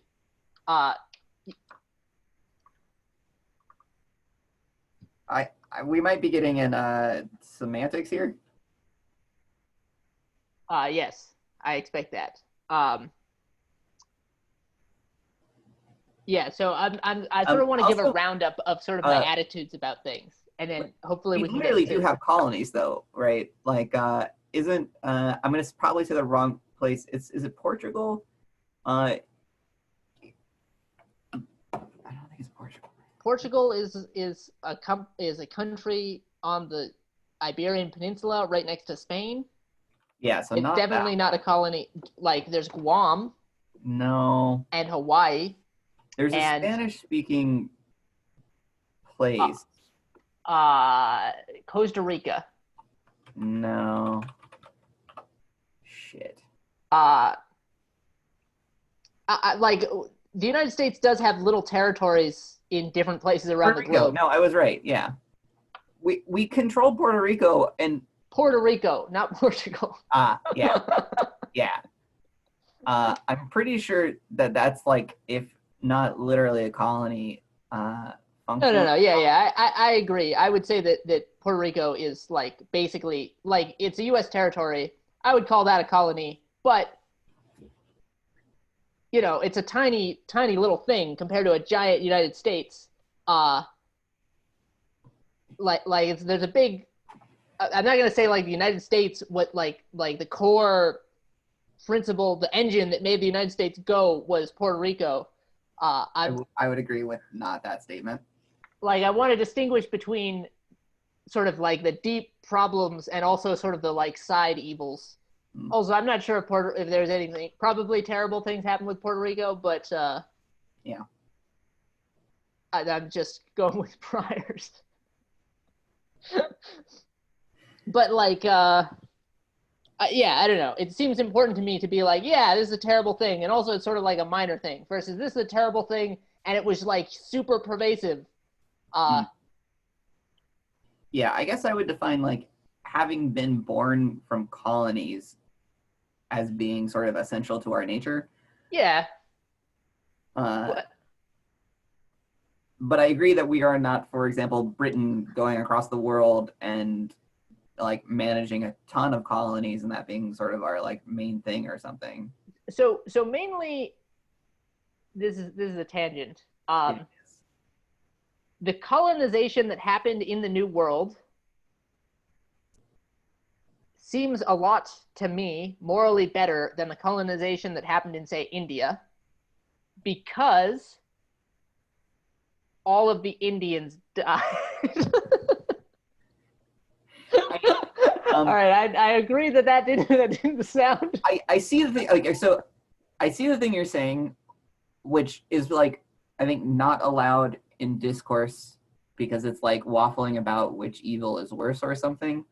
But I think there was like less net suffering to kill all the people who are here than to subjugate them for a long period of time. Also, to be like clear, England and then the United States definitely fucked up and was terrible and like horrendous, and like we're just putting that on the litany of evils to a bunch of uh yeah. So I'm not sure if I'm supposed to call them Native Americans or Indians. A CGP Grey video told me that they mostly call themselves Indians. I in my circles, they're indigenous peoples. Okay, that seems safe. Yeah, so we the United States really were just vicious and evil there. Um, Definitely for sure. Also, there's something that's important to note, which is apparently there was a huge plague that wiped out huge portions of indigenous people before the white people arrived. Like people talk about smallpox and whatnot, which was also a thing and also terrible. But that, like, you'll notice that if you go to North America, everyone is like white and descended from Europeans. And if you go to South America, which was also colonized, they're like everyone is brown, uh, and descended from people who, like mixes between Europeans and indigenous peoples. And part of this is because of the different style of colonization of the Spanish versus the English. But my understanding is that part of this is just because before the English really got going, there was a plague that swept across North America and just wiped out huge portions of the North American indigenous peoples. Um, So there's like too many unknowns for me to have solid claims or beliefs here. But even if something like 80% of the indigenous peoples were wiped out by a plague before we got here, it's yeah. still pretty fucked up that Oh we yeah, screwed yeah. over the remaining 19%. I'm definitely not like, and so it's fine. Like definitely, I was just like definitely terrible, evil shit. That's just like obviously malicious and like not like we made some mistakes so much, but like we're gonna you can't have this land anymore. We're sending you to this land. Oh wait, it turns out that land is better. Nah, we're taking this land too. Uh, as not okay shit. Yeah. Um, I am really curious about what we're supposed to do about it. Not that I have many ideas. yeah. Uh, I guess yeah. it would help to stop building oil pipelines that are going to burst through the remaining land that they have. That seems. Is that true? Did they get paid for the oil pipelines? Oh shit, man! There was this whole thing where there was like land owned by indigenous people, or at least like sacred to them, and then they like protested a fuck ton about a pipeline being built through there because pipelines are like known to be unstable. And there's like weeks of protest, a ton of police brutality, and then they build the pipeline, and like a fucking year later, it bursts. Okay, there's a thing there. Yeah. Okay, so I'm interested in hearing more of your here's some things that seem good to do. Um, I would be interested in figuring out why, like, what's in the way of doing them. Um, Here, my prediction is, in your view of the world, it will mostly be something like, well, there are some people in power, and it's not in their interest to do that thing.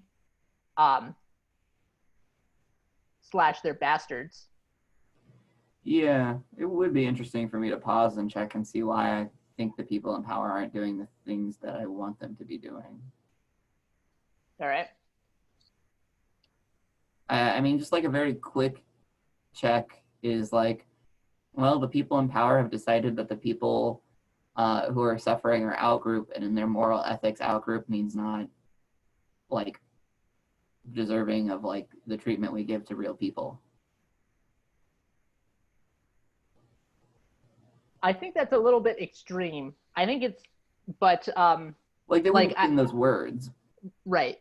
I think they so first of all, I do think that does happen. Um, but it's like akin to the fact that right now there are people dying of malaria in the third world, and we mostly don't think about them. And like, arguably, the way we live our lives, like contributes to those problems. Although that's sort of arguable, but mostly it's sort of like out of sight, out of mind, more than explicit maliciousness or being. There's also people who are like, we can exploit these people, so let's do it. I mean, in the thing I just said, there was no explicit maliciousness. Right. But I feel like there's something I want to further emphasize, that it's not mostly these people are subhuman. It's mostly like I just don't think about those people.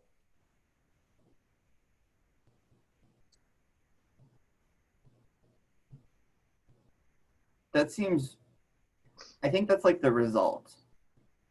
Like the set of beliefs and incentives around them result mostly in just like out of sight, out of minding.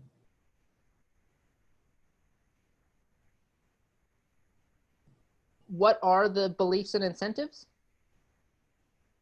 The thing I'm calling beliefs was like the out group, like they're like not my people. They probably deserve what they're getting. Like this isn't my problem. They should work harder. There's a Scott Alexander essay where he coins the term. He divides the he coins the term far group to distinguish between, like, there's your out group and there's your far group, where for liberals their out group are conservatives, and like people living in other parts of the country, or excuse me, not other parts of the country, other parts of the world are their far group, that they're sort of vaguely in favor of, but like they don't live closely with them. Or similarly, if you have like,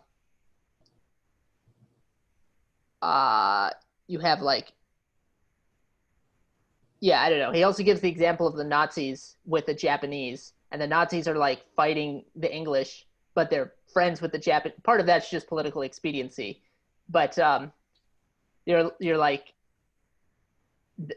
the out group for German Nazis are Jews and other people, and the Japanese are sort of like, yeah,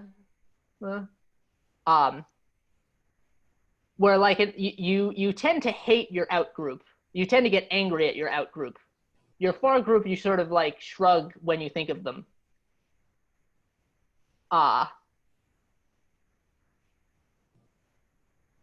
And that seems like an important distinction. Yeah. Trying to check back with like my memories and beliefs here about what I think.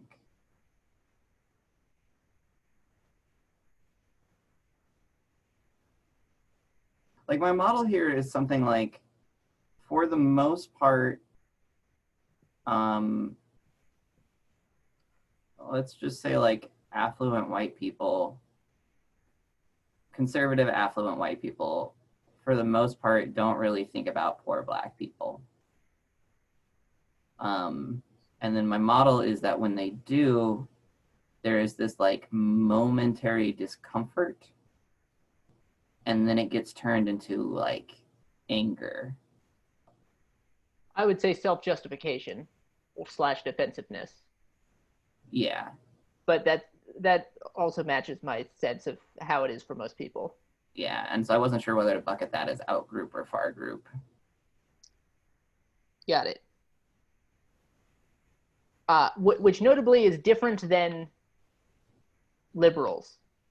Yeah. When affluent white conservative people think about liberals, they're not like, I feel a little bit uncomfortable and then feel defensive. They're just like, those fucking liberals are destroying things.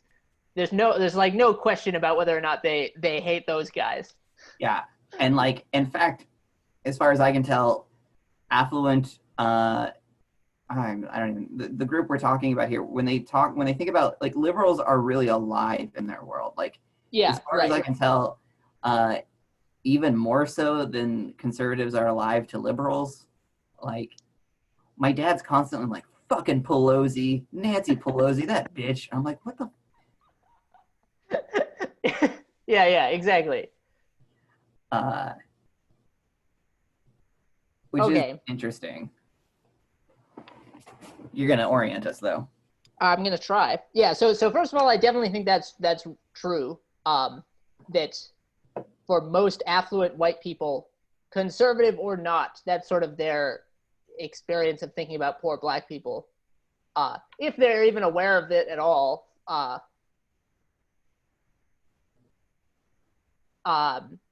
However, I think that is not really the core problem for the world around these things. I think people with informed opinions that I would trust would agree with you. Okay, but not you necessarily. I mean, in all of this, I try and really hold that I don't know very much. Yeah, definitely. I mean, also of me, not. Yeah, I've noticed how you don't know what you're talking about. Um. Okay. Yeah. So.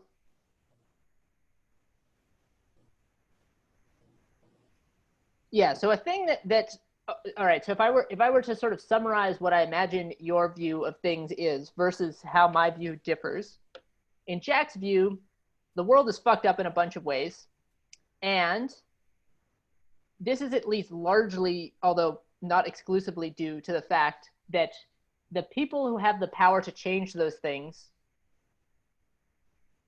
sort of aren't aware, slash when they become aware for a moment they flinch away and then go back to ignoring it, and because it's uncomfortable. And like if you could sort of get over that hill such that people in power actually faced up to these uncomfortable truths, um, then things would get better.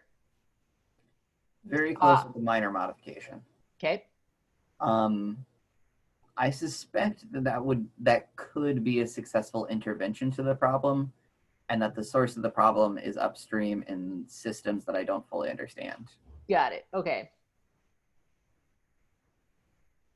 Yeah. So I am much more inclined to put the emphasis on the systems. I think that if you get all of the people who are ignoring the problem slash flinching away from it to take it seriously, this basically does not solve the problem at all.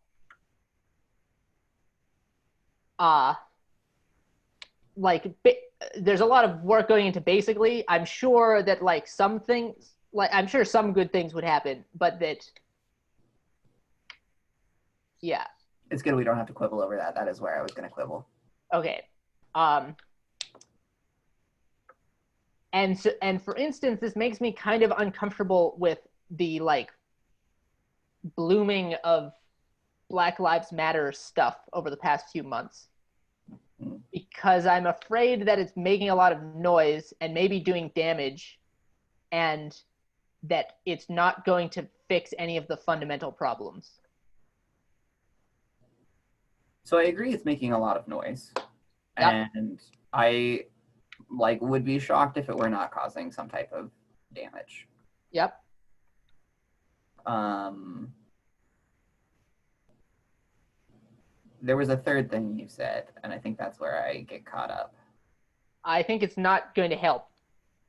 Yeah, I'm not as sure about that. Again, I want to sort of back up and be like, I'm a guy who doesn't know nearly enough, sort of looking at the world, being like, this is the best that I got right now. But my inside view is like, seems like causing a lot of noise, causing some harm for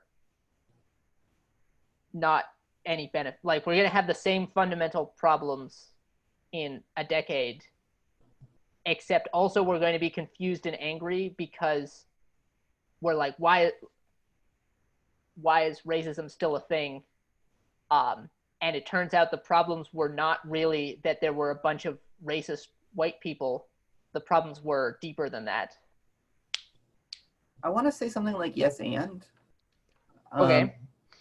like I agree, the problems are deeper than that. I agree that probably in 10 years we're gonna be like, what the fuck, why still racism or something.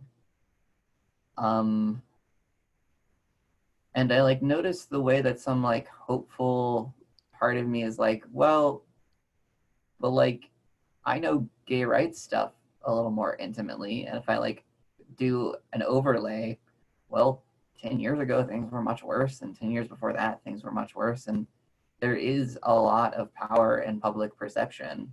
So I think that's specifically right about gay rights. And I think that it is not an analog. It is importantly not an analogous situation. Um, in fact, that's what I was starting to get into before the break. Um,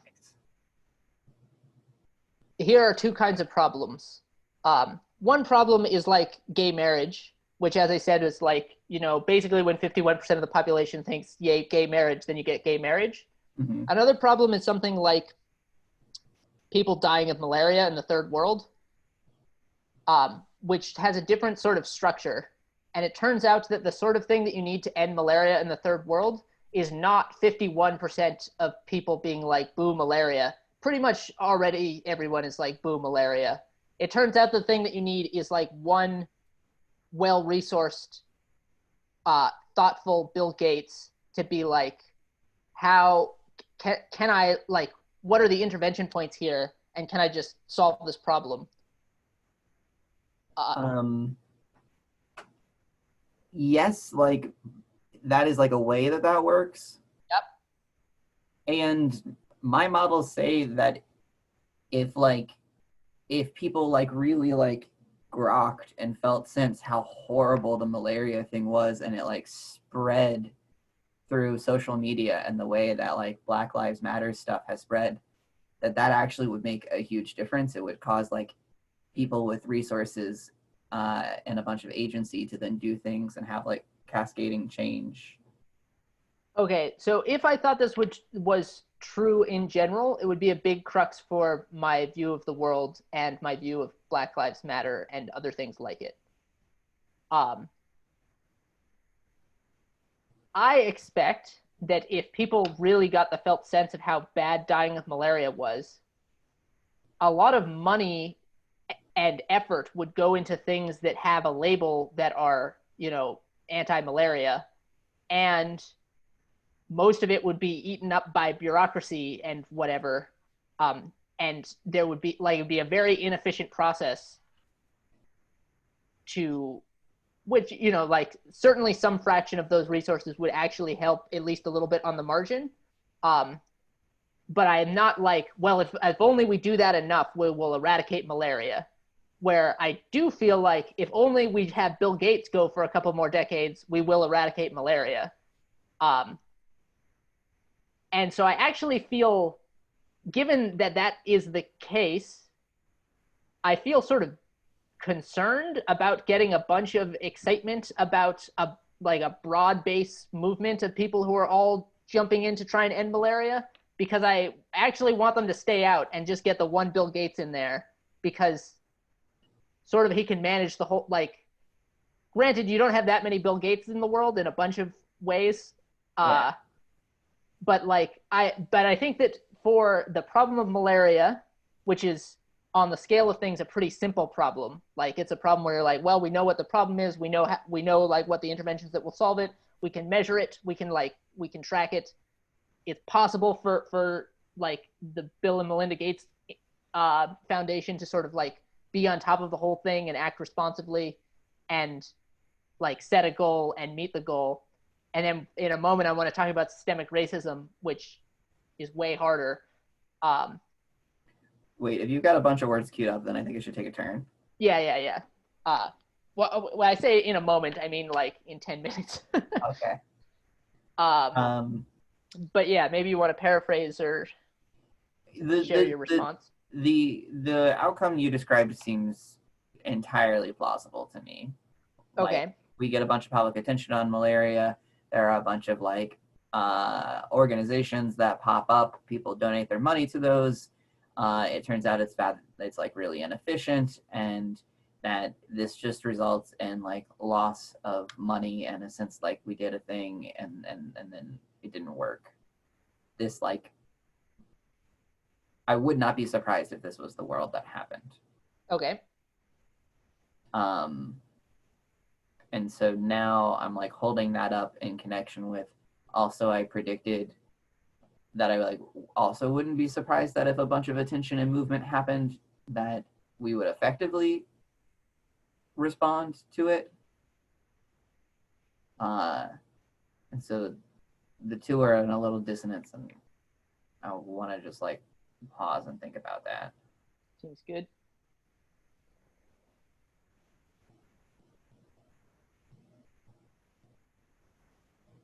I think a bunch of charities have fucked up.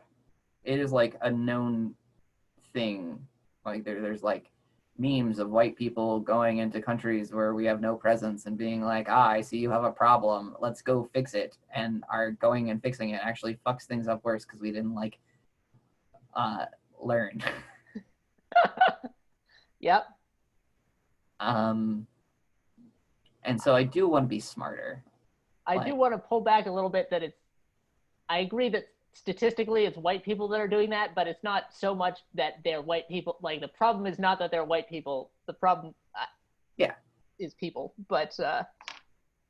Uh, I think I was careful about my phrasing of there's a meme about Okay. like I'm referring to cached ideas and not claiming whether they're like fully correct or nuanced. Yeah. Um, right. So I want problems to be dealt with in smart ways. And I guess sort of like a thing I seem to be picking up from you, or like I'm imagining from you, is that it's like sort of an either or. Like, either we can have someone who's smart and clever working on things away from the public eye, or the public eye can get on a thing and we do a bunch of wasted resources. And there's but what about the worlds where like somehow both happen at the same time? Um, yeah, so I think it's not exactly an either or. Like, there's no in principle reason why you can't have Bill Gates and also a bunch of people raising money on Facebook or whatever. Um, but I think I'm making a further claim, which is that when you have like a Bill Gatesy sort of situation, the Facebook fundraising is actually counterproductive. That it provides negative value because it muddies the information environment. It gets harder to figure out what's going on because now there are a bunch of people that are incentivized to pretend to pretend to other people that they're doing good. Um, like there's the Bill and Melinda Gates Foundation, I think, has much stronger incentives where there is a smaller chain of people reporting to people saying that they did a good job. And that I think, although this is probably the weakest link in this whole story, that Bill Gates can set up a system that can actually give him and his advisors information about whether or not what they're doing is working. Whereas if I make my malaria charity and I fundraise a bunch, I am definitely not incentivized to give accurate information to the people who are giving me money, because like they're basically paying for feeling good about the thing. They don't have time really to in depth like pay attention to the thing, and so Yeah. now you just have like a bunch of confusion where people are saying this thing's good, give money to me, and in general this makes things worse, not better.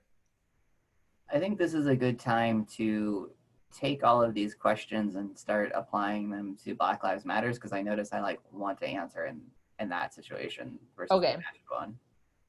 Um, cool. Yeah, so just to back up a little bit. So I'm claiming that there's at least two kinds of problems. There's something like there's something like public opinion problems, or maybe civil rights problems. Like I think civil rights is pretty similar. That there's some amount, like you need to get enough people on board, and then it goes. I'm less sure about that. I want to call them like social mores problems. Yeah, okay, social mores problems, and then there's something like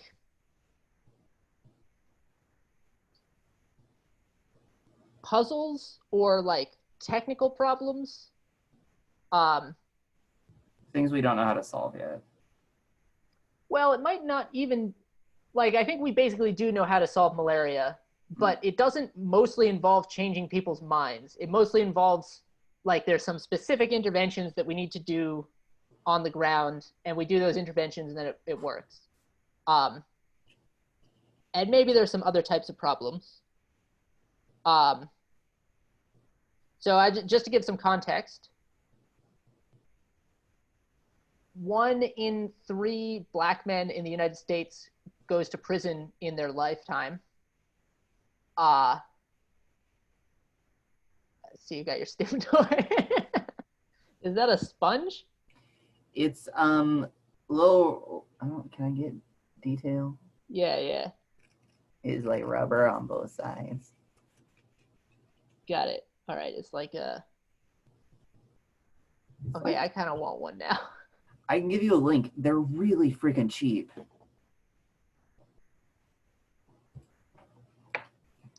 I think I would rather do my thing than your thing first because mine's like a little more direct, and then we can throw in the additional nuance that you seem to be holding. Okay. So the thing that I was going to say is like, so like Black Lives Matters sort of exploded, and then a bunch of people were trying to donate money, and like one thing that happened is some folks made up a fake charity and received a fuck ton of donations, and then just fucked off with that money. Yep. This happened. That's not surprising. So that does not seem like the main bad thing that happens, but it seems like totally a thing that happens. Like I think more frequently people delude themselves into thinking that they're doing something good because everyone wants to think of themselves as good, and so it's sort of hard to be careful. But yeah, okay, that seems bad. Yeah. Another thing that happened is like pre-existing charities working directly on this thing got a bunch of money. Yep. And some of those charities, as far as I can tell, are just straightforwardly good. Where the one that I'm gonna like at least take a moment to stand behind is like the bailout fund, which is its like entire purpose is it gives people bail money, then that charity gets the bail money back and can use it for people in the future because that's how bail tends to work. And this seems like a net improvement. And then somewhere in between were like a bunch of, and so there were other nonprofits that existed already and were doing work and had like foundations that got more money, and I claim this is good. There are like scams that got money. I claim this is bad. Yep. And then like a bunch of funds like sort of like got created that like maybe were plausibly good or plausibly bad. And so the thing that like I'm interested in with this is like, I sort of have like faith or belief that when like all of the public comes together and is like, oh shit, a movement, if there is like a pre-existing foundation, that most likely we can direct the funds to that pre-existing foundation, and because it already exists, it has the infrastructure to use the funds wisely. And this is part of like my prediction with the malaria thing too, is like if the Bill and Melinda Gates Foundation is actually doing good work and then malaria got popular, you would funnel resources funded to them and like used wisely. Okay, cool. Let me respond to that. So first of all, obviously the like outright scams, that seems bad.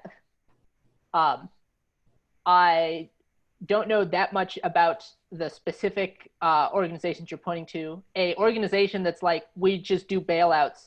In my model of the world, that seems like a pretty good thing to do. Or just bailout. We pay bail.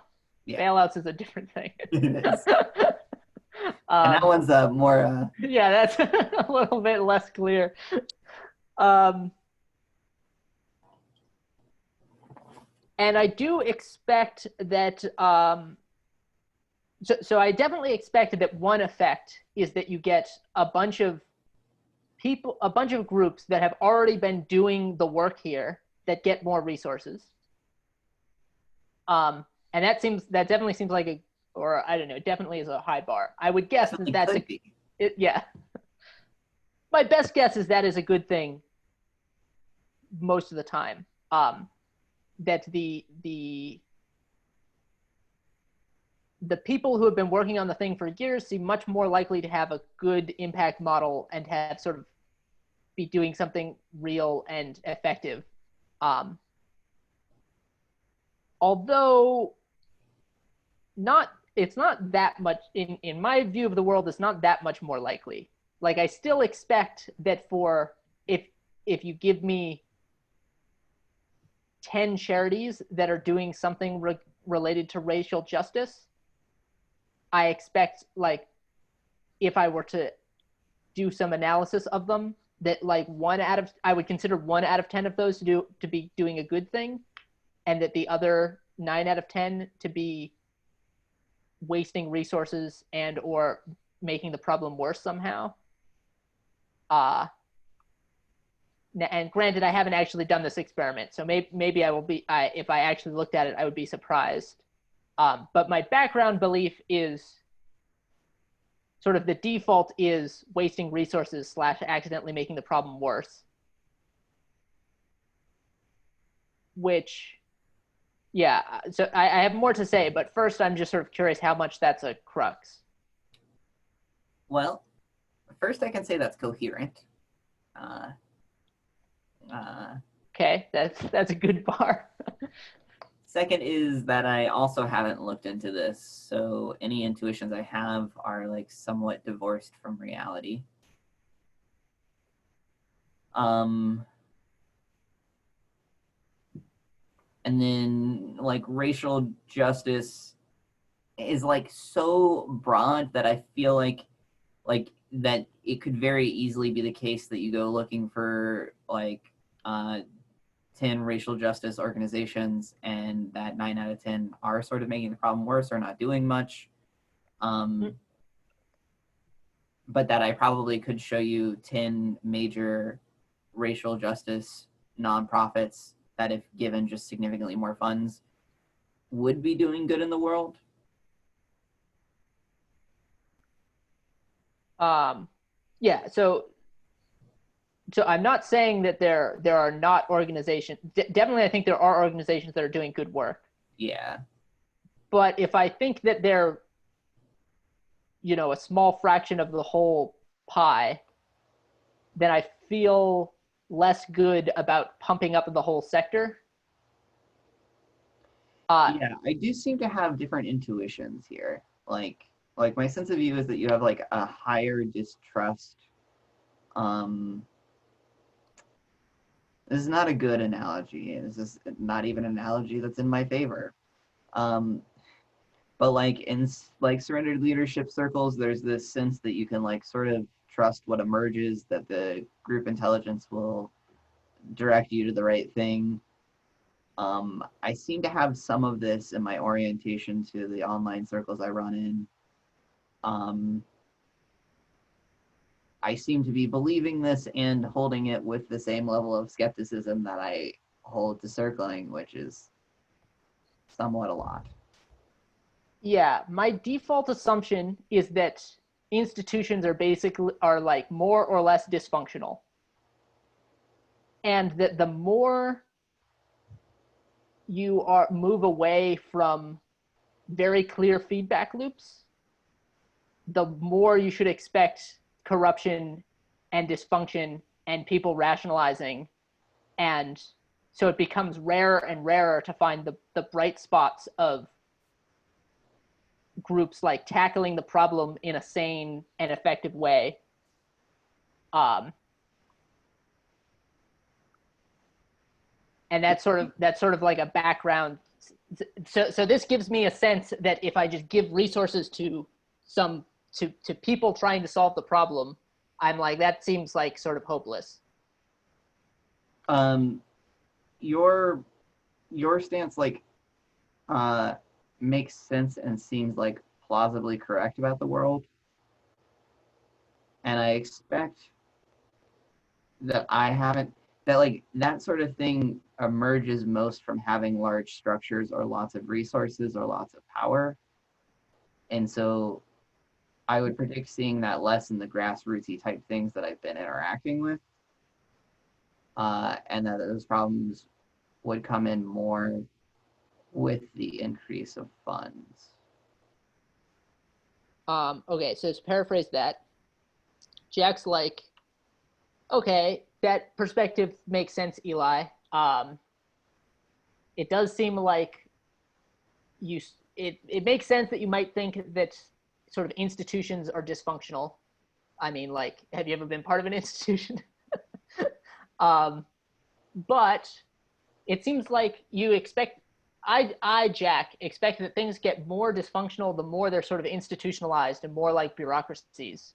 And to the extent that you have like small, sort of more nimble groups of activists that are like close to the problem and have lots of contact with stuff, such that there's not like layers of like, you know, managers passing messages to managers and then a decision maker at the top, and all of that can get corrupt. There's just like guys on the ground trying to do the thing. You'd expect that to work a lot more effectively, and to be less corrupt. Yeah. And also something like, I think in my toolkit, I am like less prepared to face the kind of problem that you're seeing, because I've like had less, because that kind of thing only comes in with more power and like larger organizations. That's just not been something that I needed to focus on. Like Okay. something like incoherent here. Maybe that makes sense. It seems pretty good to notice when you're like, well, maybe that's a problem, but I'm not really sure how to deal with it. So mostly I just like put it in the what does Anna call it? The dustbin or drunk drawer. It's been both.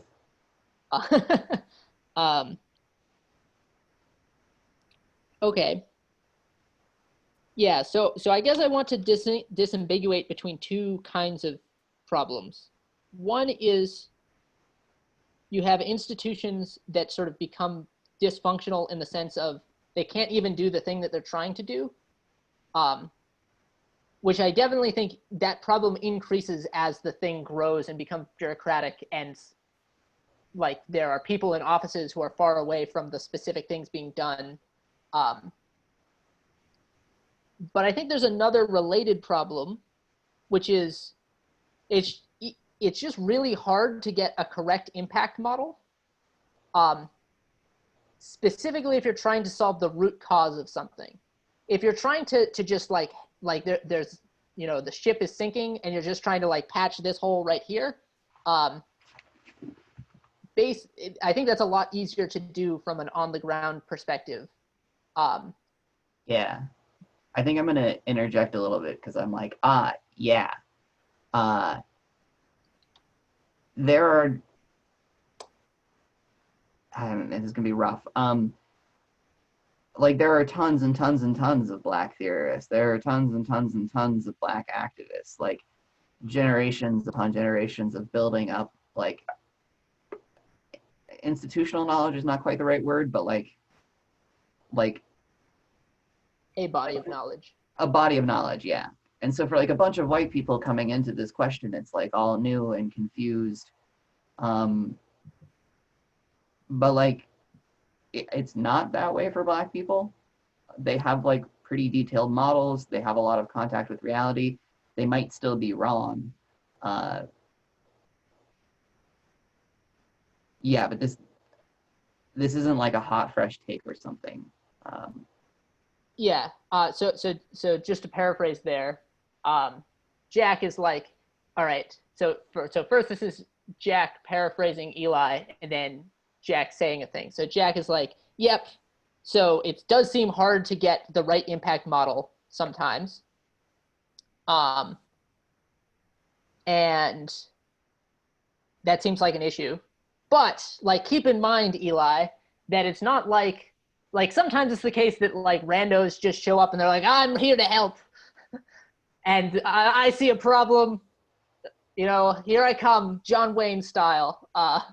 Yeah. That's very American. But that's like not really the situation here. That there are lots of people who have thought about this a lot and have like nuanced, well built up models, and like we sort of want to distinguish the groups that like I don't know have more of a theory about what's going on and how to intervene on it versus guys who are just showing up and like ready to rumble and thought about it for as long as it took to come up with one idea. Yeah. Yeah. And I guess I seem to be operating as if that body of knowledge is there, that there are people with very nuanced beliefs that, like, if not perfect, might be closer to like accurate than not. Okay. So now I'm going to respond to that. A crux for me here. So first of all, I just agree with you that there are whole academic fields about things in this space, and there is something that's sort of important about. There are like people that spend their lives on this and focus on this a lot and do have a lot of knowledge built up and a lot of nuance, compared to like when a thing gets popular and people come in on Facebook and put their things about Black Lives Matter and don't really know what they're talking about. Or even compared to like Joe social justice warrior who's like been reading a bunch of things like it's not just John Wayne's, like Yeah. full scale here. Yeah. A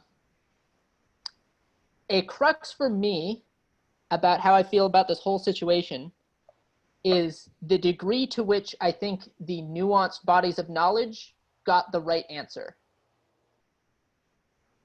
If I feel like they thought a lot and wrote a lot and mostly have the wrong model about what caused these problems, I feel more concern about just like pumping resources into the solutions that came from these bad models, because, well, for a bunch of like on first level, it's just like not going to help very much. Yeah. But on a second level, it makes things worse if you pump a bunch of resources into something and it doesn't help, and then you're like, why is there still racism? And yeah, like as a stupid metaphor, you have a house that's on fire, and you're spraying another house with water, and you're like, we're waiting for the fire to go out. We'll stop the water hose when the fire goes out, and the fire is still worse than water, but your water hose is still ruining the other house. You're just like, you're blowing out windows. Everything is soggy, and it's like really bad if you don't eventually notice, wait, our like underlying model is wrong here. We need to switch to this other house. That's how we put out the fire. And if you can't do that, then you end up, first your house burns down, and then also the neighbor's house gets all destroyed by your water hose. This is a terrible metaphor. Yeah, I don't need the metaphor.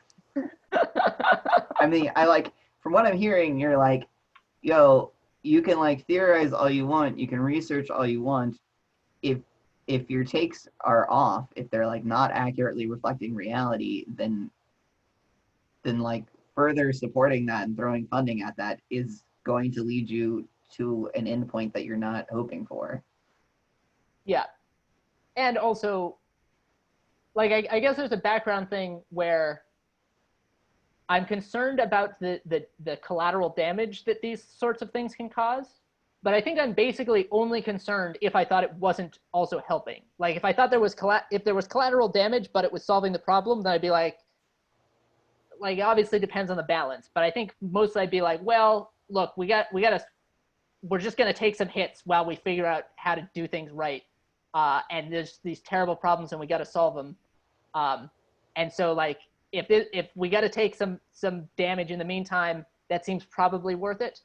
Obviously, there are some things that I really don't want to damage. Yeah. But if you're damaging a bunch of stuff and it's not getting the results that you want, then I feel, yeah, then I've become concerned, in part because I imagine that you'll just keep doing the damaging thing. Yeah. So we like basically agree here. You're only saying sensible things. And this feels a little jazzy, but I want to be like, and this is sort of where like our lack of diversity is a problem. Like our intellectual diversity or something like, like I'm afraid that like rando rationalist goes and tries to understand these things, but like these Black theorists are using a different framework, or they're like referencing past material that like the rationalist doesn't have, or there's like different discourse norms. And so because the knowledge doesn't fit into our pre-established ports or something, it gets thrown out or misunderstood. Okay.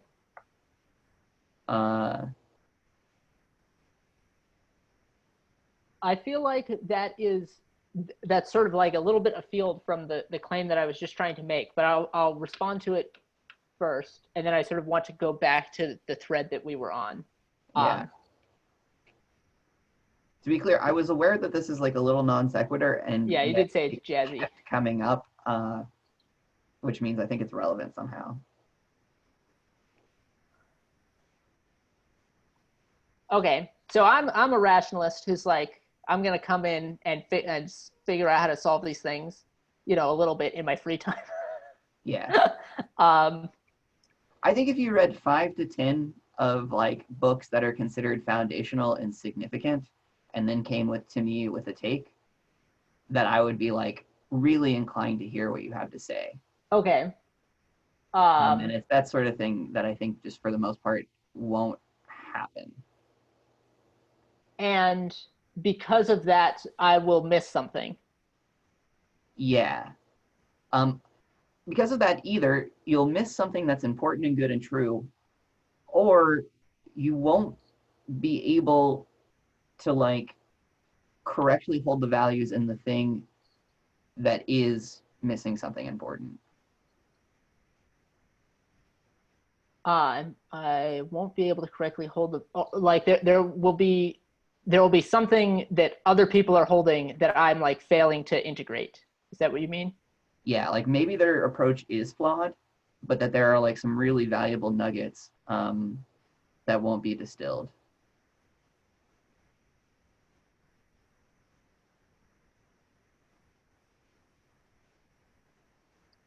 Okay. So on the one hand, that sort of seems like an obviously good thing, like more learning and more understanding is better. On the other hand, I'm thinking about Eliezer, who wrote up like 21 or 31, I don't remember, like police reform points. Did you see this? No. It's on Facebook at least. But Eliezer, who's like I was a little bit joking, like I'm gonna come in and solve these problems in my free time, but like pretty literally, Eliezer is like, my job is to solve AI alignment. But here's the thing that's happening right now, so I guess I'm gonna take a couple of hours and just be like, here's my proposal for like a set of incentives that would reduce police police abuses.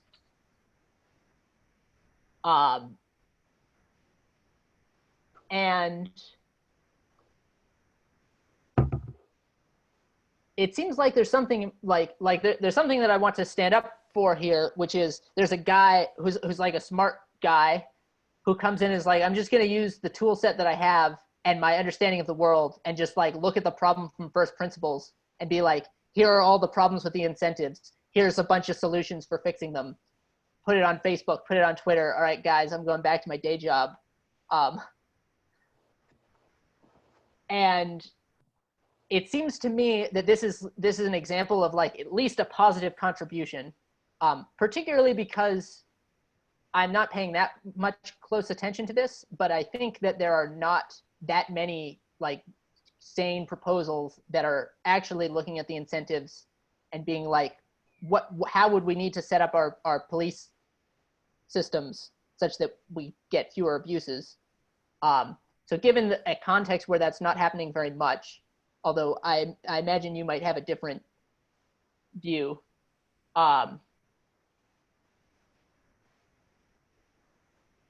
it seems like it's good for Eliezer to do this.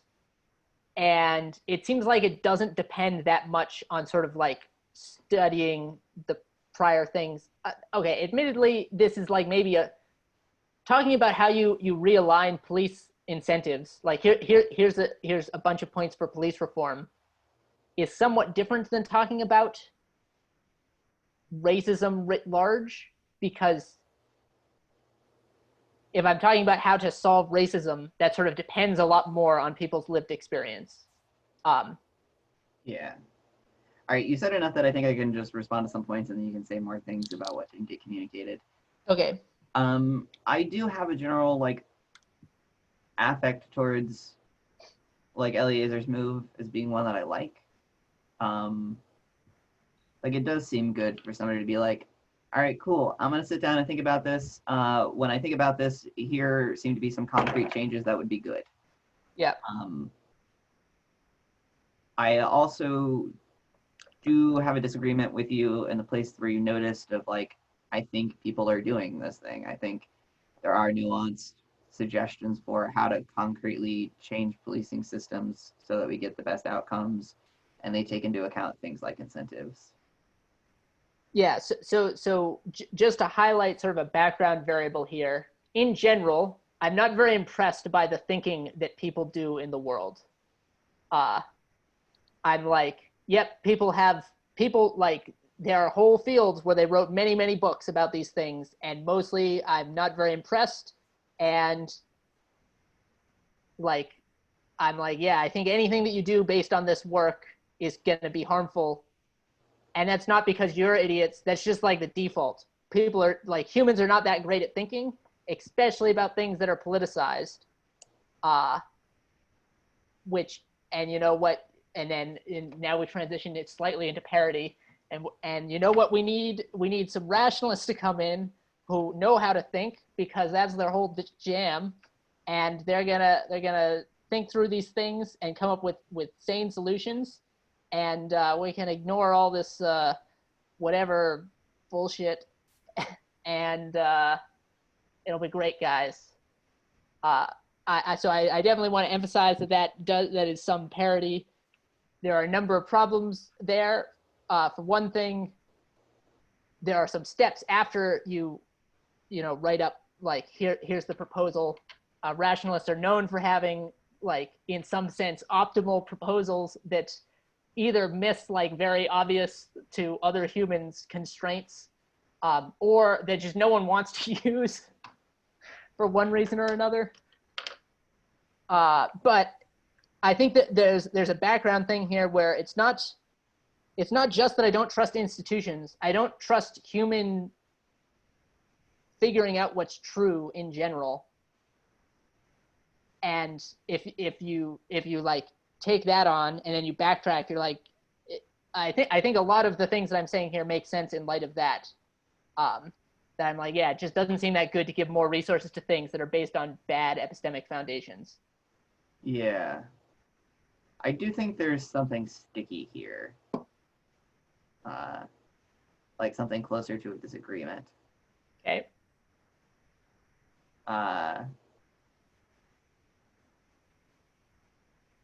Like, and I can't tell what it is. I have a couple of different urges of things to say,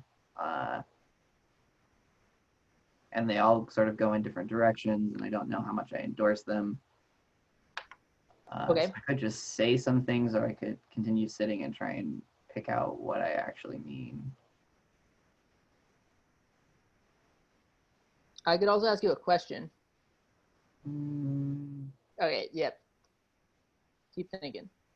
there's something like, so some part of me wants to say, yes, this here is the problem, the rationalist arrogance. Uh-huh. And there's another part of me that wants to be like, you're failing. Sorry, this is not very nice. You're failing as a rationalist if you can't learn from people who are thinking in different ways than you. Like, I want to like make the error to rounding you off as like doing an all or nothing thing. Like, either you have good epistemics and I can learn from you, or you have bad epistemics, so what you have to say is like not relevant or important or something. Yeah. So personally, so there are people who I'm like there are people who I'm like, this person like often reaches wrong conclusions, but they're thoughtful and like have important points. In fact, I was thinking the other day that one mark of a certain kind of intellectualism is whether or not you recommend books that you think are like very deeply wrong. Especially like, it's one thing to only recommend books that you agree with, and it's another thing to only recommend books that you agree with and also some books that you disagree with so that you can tear them apart. And that's not what I mean. I mean like recommending books that you disagree with but are like fascinating and insightful, and like you get mileage out of engaging with them, and not just straw manning them. Yeah. So certainly there's a thing to that, and I'm like specifically, as you know, I'm like specifically interested in trying to get out of my bubble more. Which made my whole straw manning a little ironic. I was holding. Yeah. But I do think there is a thing to be said for, you just don't have infinite time, and it's like valid to look over someone's work and be like, doesn't seem that good. I'm not going to invest that much more effort into it. Now, also, although when I say that, I'm like, it would be pretty weird if there was no good works written in a particular area. Like, I don't. I've read like zero of the foundational stuff in. Yeah. My understanding is that the current things that are bestsellers right now are not very good, but I'm sure that there are good things. Like there are people that have written like detailed analyses, both like from a third person perspective and talking about their lived experience, that I would learn a lot from. I think to me there's something about like circulars have value and wisdom. Yep. Circulars don't necessarily have the best epistemics, although they do have some tools that, if added to a toolkit, would like allow you to have better epistemics. Yeah. So I was gonna say 100%, but 98%. That makes me so much happier than 100%. So definitely, I'm like, Jordan Allen sort of like believes some stupid things, but also he's like he's doing a thing. There's something real there that's worth like in studying and engaging with and taking seriously, and not just writing off.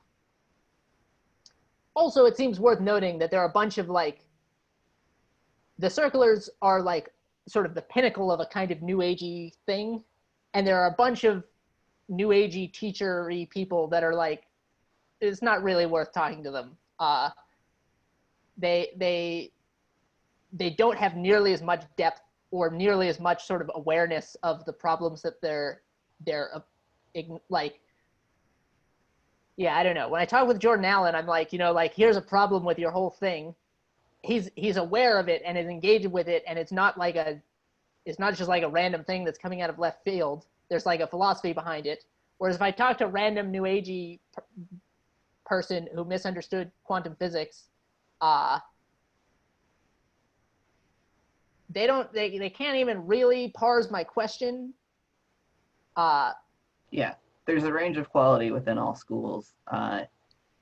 This Yeah. is true, right, and good. Even within like focusing, like the difference between talking to Ann Weiser Cornell versus her partner Barbara McGavin is like notable. Ann is a really good focuser. Barbara is a really good thinker. Okay. Got it. Yeah. So it sounds like we agree here that. Here's some trade-offs. On the one hand, there's something good about like considering problems and even just dropping in for a bit and being like, how do I like from first principles make sense of this? Also, this has some trade-off where if you don't want to be in the habit of just like ignoring people who have thought about things in this space a lot because they're different or they're like wrong in some sense or they don't meet your benchmarks,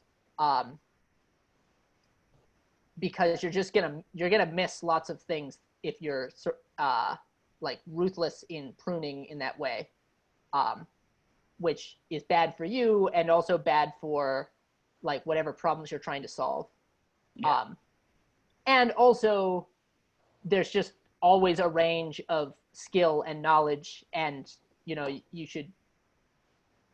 want to waste your time with everyone who says that they have thought about something.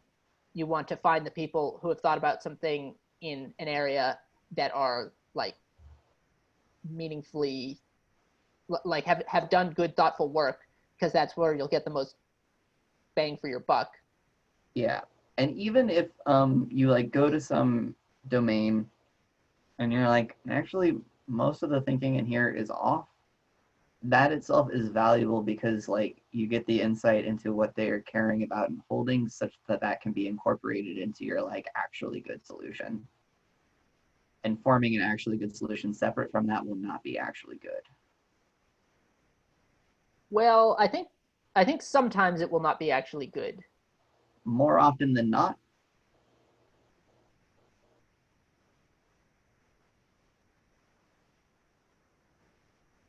I'm not sure.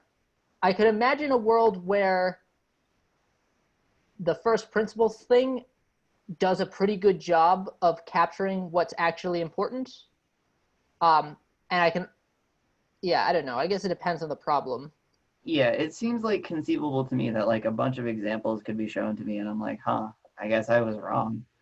Uh, but I'm currently holding that it's like pretty dang essential, or that most attempts that I see absent that flop on their face. Okay. Yeah. Do you have examples of ones that flopped on their face? Um, this is not a good example. Uh, but like the thing that highlights it most to me is all these fucking conversations about cancel culture that I see in the rationalist sphere, where like everybody is talking about the things that they value and protect about why cancel culture is bad. Yeah. But none of the fucks are talking about what cancel culture is trying to do in the first place. Got it. Got it. Okay. That seems like a pretty, yeah. So one thing that I would note is that I think that the conversations about cancel culture in the rationalist community are more like people feeling threatened, in sort of the way, like in an analogous but probably lesser way that you would feel threatened about someone discussing whether or not you should have rights, and that it's not coming from a place of here's a problem, how do we solve it, so much as, there's something about this that feels dangerous to me. Yeah. To make it go away. There's some. I think that's a little bit of a simplification, but Rob is doing a very good job of like actually going to reading a bunch of different people's things and aggregating something that like is what I think everyone should be doing. Of course he is. He's excellent. All right. That article I sent you is a take from what I think of as like one of the better thinkers in this area that's sort of like hitting, I think, everyone's values, but within a frame that's different from rationality. Article that, you sent me via Hangouts. Yeah. Got it. Yeah, so I guess I would say that there's a little bit of like a risk of a no true Scotsman thing here, but it seems to me that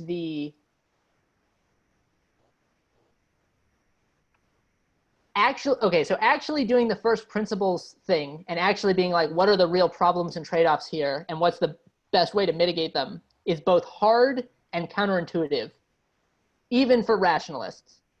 Like I think Eliezer, when he sits down and he's like, how would I reform the police system, is pretty good at sort of actually owning all the things that are happening, as opposed to just sort of opining about the things that bothers him.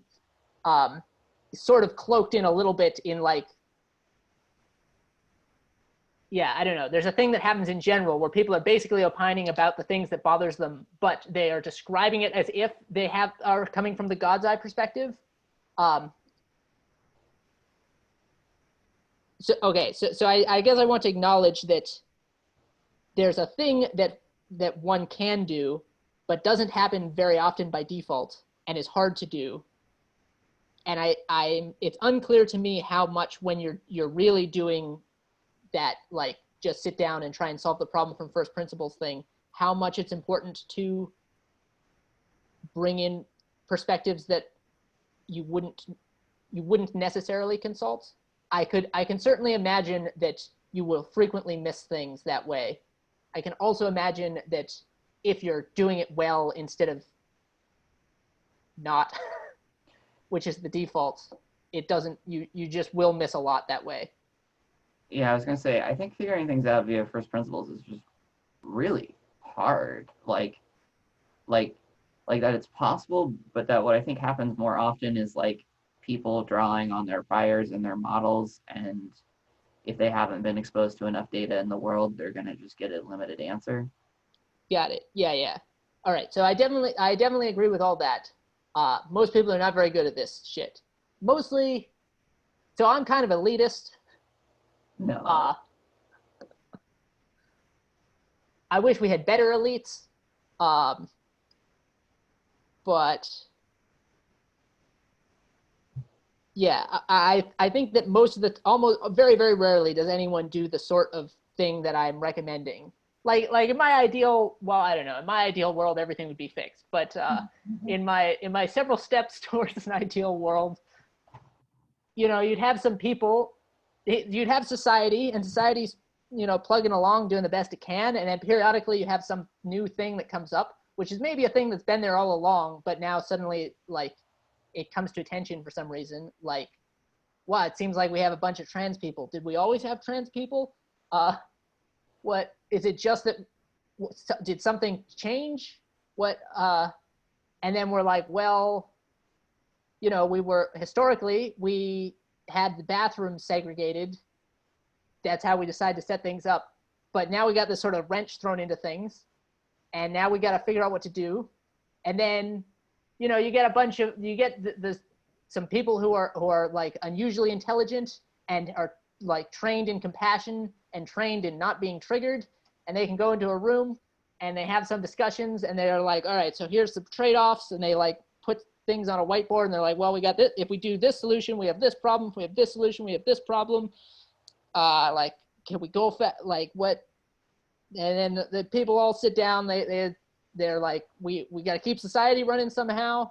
We got to see if we can make things. We got this problem that we got to integrate into our whole thing. Like, what's the best way to manage the trade-off so that we can get everything to work? That's the kind of elitism I'm into. I acknowledge that this is like a far cry from what actually happens, including amongst rationalist circles, which are like maybe the closest thing to this that I know of. But nevertheless, people are still getting triggered and still mostly like fighting for their side instead of being like, well, we got a puzzle. How do we solve the puzzle? Well, one, I really like that thing. I enjoy that thing. I think that thing is good. Yeah, yeah. Two, the failure mode you described sometimes happens. People get triggered, they fight. But like, three, the thing that was most present for me is like, shit, you can do that process though, and then when you leave your bubble and you make contact with reality, the thing that seemed sensible and good is horrifying to other people, and that seems significant to me. Yeah, I guess that's part of why that I have elites who can just enforce their will after they, philosopher kings, right? They figure out what the truth and then they enact it, and people are like, wah wah, and you're like, no, I figured out the truth. There's some problems with this, obviously. Uh, I would also like to be a philosopher king, uh, but I'm more inclined to think that I've made some error if that's what happened. um, okay, I want to go back to. I want to pee. Okay, let's take a break, and then I want to go back to Black Lives Matter and stuff Cool. there. I'll be back in a few. All right, bye bye.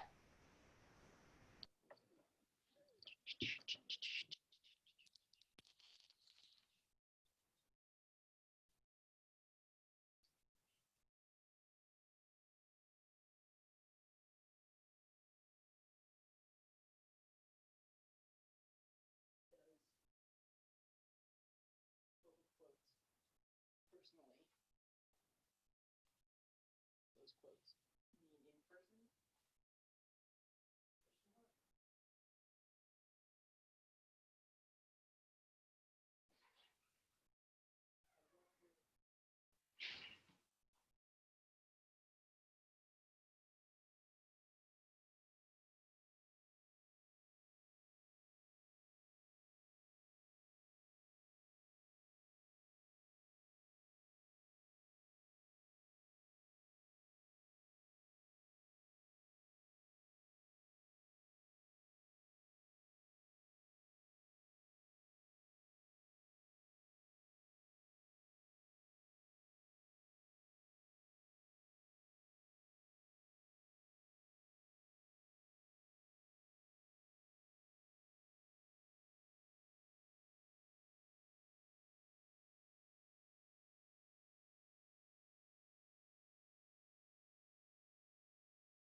All right.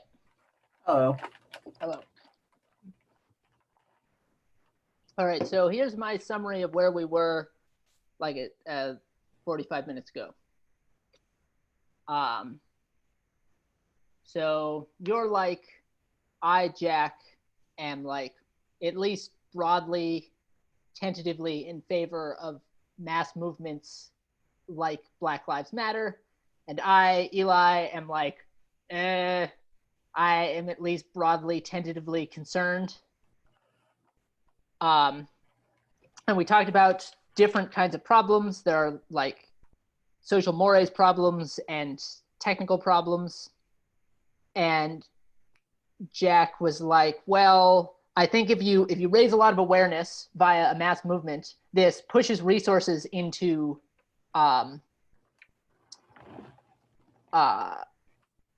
into the institutions and organizations that are trying to solve the technical problems. And Eli was like, yeah, that seems like good insofar as it happens, but my like prior on those institutions and organizations working is pretty low, which comes down to sort of two factors. One is there's sort of bureaucracy, which makes everything sort of dysfunctional. And it sounded like we basically agreed about that. But then there's the second thing, which is even for people that are like close to the ground and close to the problem in some sense, their impact model of what the core their model of what the core issue is and their impact model for solving the core issue might be mistaken. And if that's the case, even if they're well-meaning and even if they have a lot of like contact with the first person lived experience style knowledge, they can still take actions which are harmful on net. So my question for you is it a crux for you if those individuals and organizations have a incorrect impact model? Would that cause you to change your view about whether or not it's good to give them resources? one. I think that was a very good summary.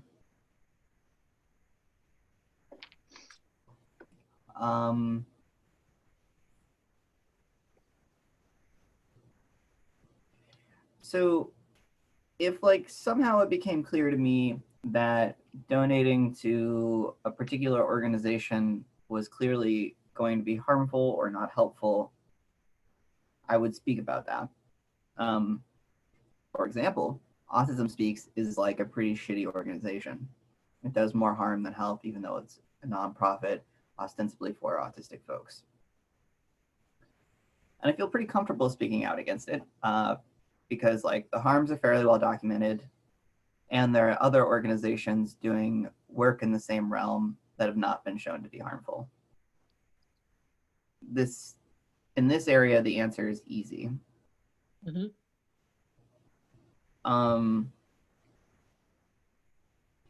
In the Black Lives Matter situation, it's a little harder because it's not as like cut and dry. It's not like don't donate to this Black Lives Matter organization, donate to this other one instead. It sort of feels like you're asking me, well, would you choose to do nothing over doing something that might be harmful? Yeah. So as I'm thinking about it, I think so I'm very uncertain about this, but if I had a button which would cause the like Black Lives Matter flourishing to go away or to not have happened a couple of months ago, I'm pretty uncertain, but I'm like maybe tempted to press it.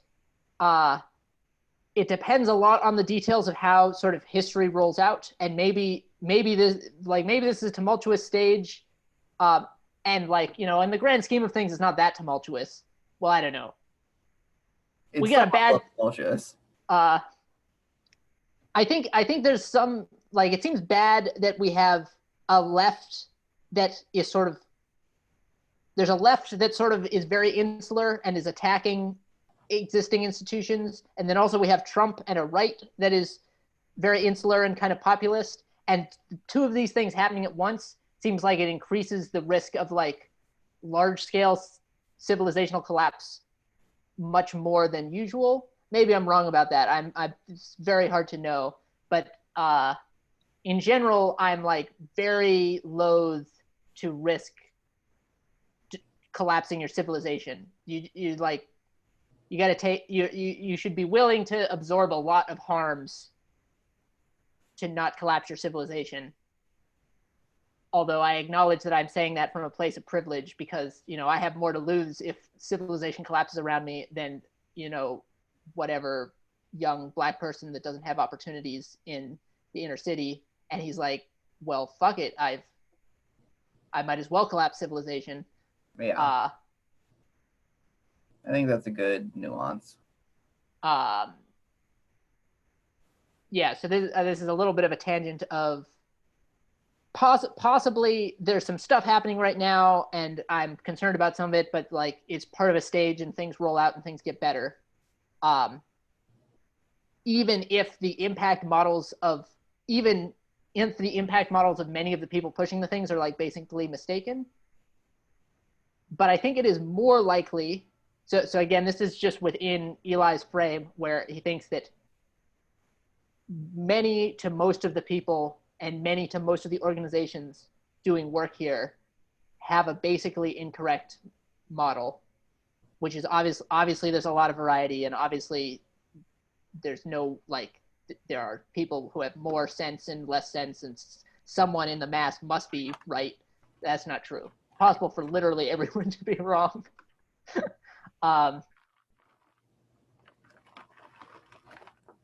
Yeah, anyways, all of this is caveats on, I think that if I had my gut says that if I had a button that could roll back the exploding of Black Lives Matter stuff, I think I would do that, although I'm very uncertain. And I think you would not do that. I would probably not do that. And when I listen to you, I start to think about like scales and timelines and stuff. Like it might be that all of this creates like shorter term upheaval, and that leads to like a better future afterward. Yeah, so I'll just note that that's a crux for me, I think. I'm pretty happy with short-term upheaval for creating a better future. I'm very unhappy with short-term upheaval for more upheaval later also. Agree. I don't think I can find sufficient evidence to get certainty in either direction, but yeah, right. But I'm positing that I'm positing that. So again, I'm not asking if you think this. I'm only asking if it's a crux for you. That if most of the people who are pushing the movement have a mistaken impact model, this seems to me evidence, or in my playing things forward, I expect this means that it is much less likely to be effective in the long run. I think if like 90% of the people don't know jack shit and they're just going with the flow of the crowd, that 10% of the people are directing the crowd in the right direction, that's fine. I think that's also fine. But if the 10% is directing people in a different than right direction, then that's not as fine. Yeah, and then so like I think you asking me like if this is a crux, I'm like, well, fuck. Yeah, actually, that's good. Yeah. It still leaves me with a problem though. It still leaves me with a pot that's like literally boiling over. And boiling over does me no good. It just like gets water on my stove and steam, and it's not great. But I have to do something about this. Okay. And so if like the impact model we have is not a good one, if the actions we're taking are not a good one, I still feel some like pull or force of like there is energy changes coming. If how it's happening now is not good, we can't just nope it out. All right. So first of all, I just want to acknowledge the like, but there's like a sense that we got to do something. and there's like some sense of disrespect of being like, but just stuff it up and like get used to it or whatever. Um, I'm saying that won't work. It's not even like it may be bad to do it or not. I'm saying that won't work. okay, it won't work. Yeah, so like from my perspective as a societal elite aspiring to steer society, uh, from my, you know, room in my parents' house. Um, but that's because I'm privileged. Uh, Maybe I'm like, well, I just gotta work around the constraints of there's like a bunch of resentment and frustration built up, and we gotta deal with that somehow. I do also want to say though, from the perspective of like a moralist, I think there is a principle, like the principle when you are trying to change society, there's an important principle which is something like do no harm. Um, where I don't think I exactly mean do no harm, but there's something very dangerous that can happen when there are a bunch of people who are like, things are terrible, we have to do something, and then they go do something, and it turns out that like most of the somethings to do made things worse. Yeah. I'm not advocating. Yeah, I hear you.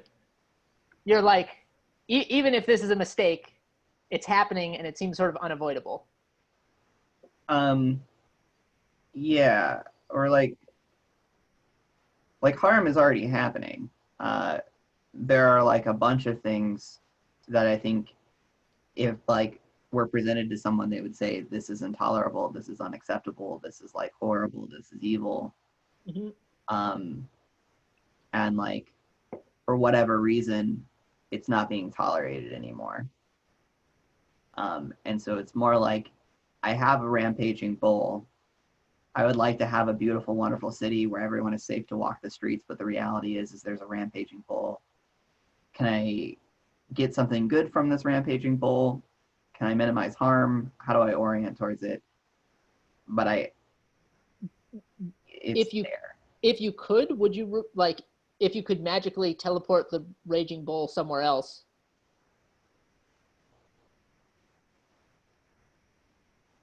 Um, there are certain conditions under which I would, but I currently seem to believe that even if everything that happens right now leads to harm, that shaking up a system that's harmful is still better than not shaking it up. Okay. So as you're talking right now, I imagine that there's something nearby to what we're talking about that you're wanting to protect or make sure doesn't like fall to the wayside. Um, which sort of inclines me to sort of steer towards that and talk about it directly. Do you have a sense of what it is? I could guess for it. Yeah, I would also be guessing. So basically a couple of minutes ago I asked you the question of like suppose that suppose that the people who were steering this movement were operating from a mistaken impact model. Would that be a crux for you that might make you want to roll back Black Lives Matter is happening? And then you gave a response that was kind of like, well, that's kind of tricky. And also, I couldn't even if I wanted to. And then I'm like, okay, yeah, that makes sense. There's some tricky, here's some tricky.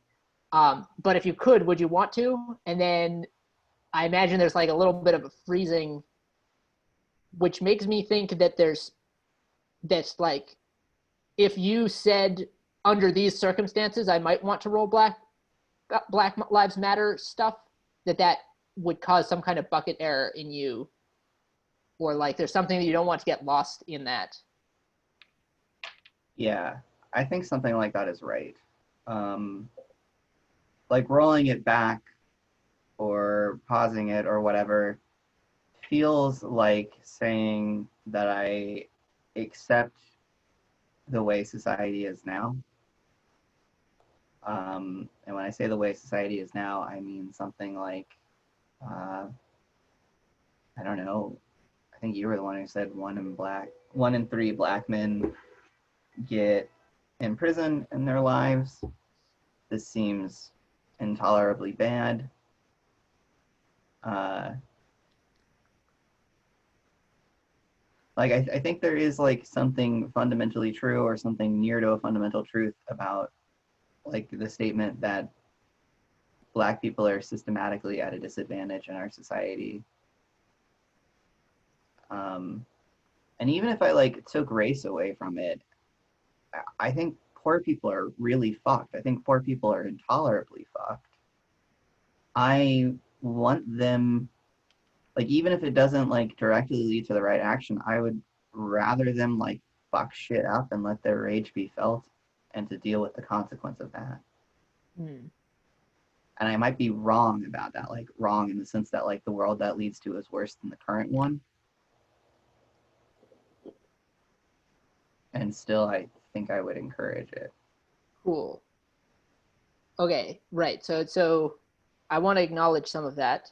First, I just like um, it does seem pretty true that uh, there's like a lot of systemic, deep problems with related to being a black person in the United States, which just are terrible and evil. I do think that there is more nuance and like there's a lot of details there that matter. Um, but yeah, like the fact that 1 in 3 black men in the United States go to prison in their lifetime, that's like a what the fuck? Like something's going wrong. I don't something must be going wrong somewhere in that process. Add in losing your right to vote too, then Yeah, and I think an even stronger thing is that means that if you're like, well, why is it the case that like 80% of black families are single parents? Well, if 1/3 of the men are in prison at some point, that that probably has something to do with it. I would be shocked if that accounted for all of the effect, but like it seems like this is a deep problem. I also agree that um, there's a racial thing, but that even if you took away the racial thing, it seems like there's just like a large number of people that are just sort of trapped and poor, and they don't really have any way to get ahead. Um, and that this really sucks and is really bad. Um, and then I hear you saying you're sort of pointing at two things. So we can talk about it's almost as if like mass movements like Black Lives Matters are doing sort of two things. One thing that they are doing or maybe trying to do is like fix the problem or make the problems better. Um, and we were sort of talking about like, well, what if they don't make the problems better? And then I hear you saying, well, but there's this other thing, which is there's a bunch of pent up frustration and rage. And it seems like there's something good about that frustration and rage being expressed and being heard, even if it's not like directly solving the problem. Like it's sort of like when a person is just like beat up or like emotionally traumatized, you want to be able to give them space to cry and to like acknowledge their own pain, even if that doesn't solve their problem at all.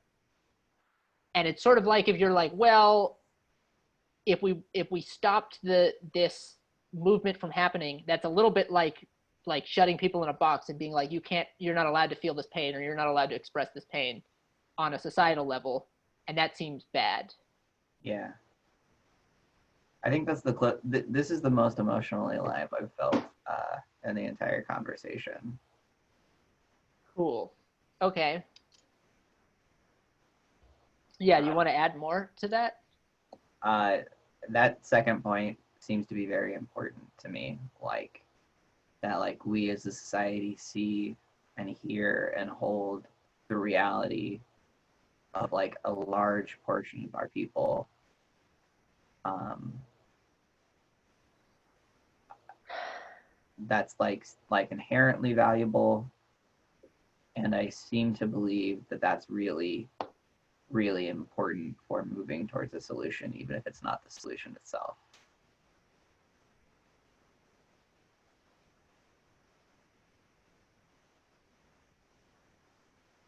But even separate from solutions, I mean, there's just like some like phrase ringing through my head of like, you will not ignore me. Yeah. For the me Yeah, isn't so much. this is actually pretty interesting because I think it raises to my mind that actually I sort of feel like the thing motivating the movement for people, like the actual actions that are happening, is this thing more than the like this is a strategy for actually making things better. But it's like less appropriate to say I'm just frustrated and I'm expressing my frustration. Like if you say that, people will be like, "Well, shut the fuck up." And so it has to be cloaked in a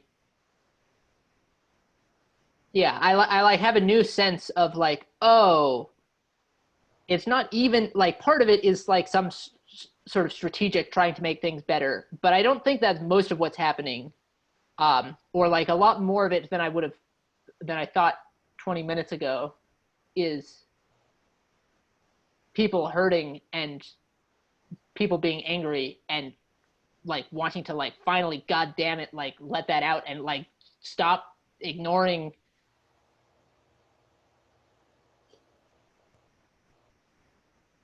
And I mean, timing's not coincidence. Yeah. Most people are protesting don't have jobs. The ones who have jobs are being forced to face a pandemic that their government's not protecting them from. Like this is all intertwined. Yeah.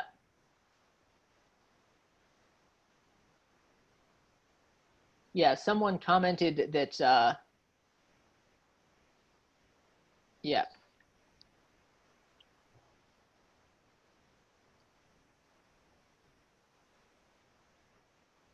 Okay, so this seems kind of tricky.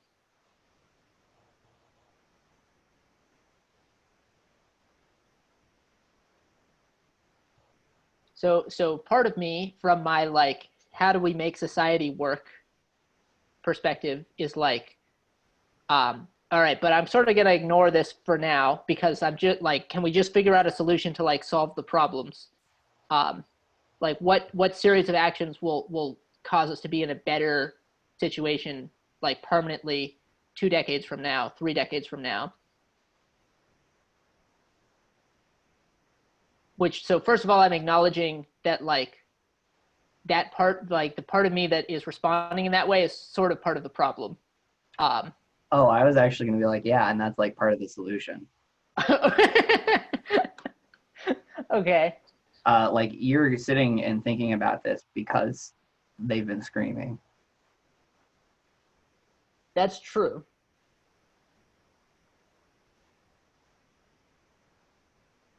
Yeah, let me take a moment to consider that.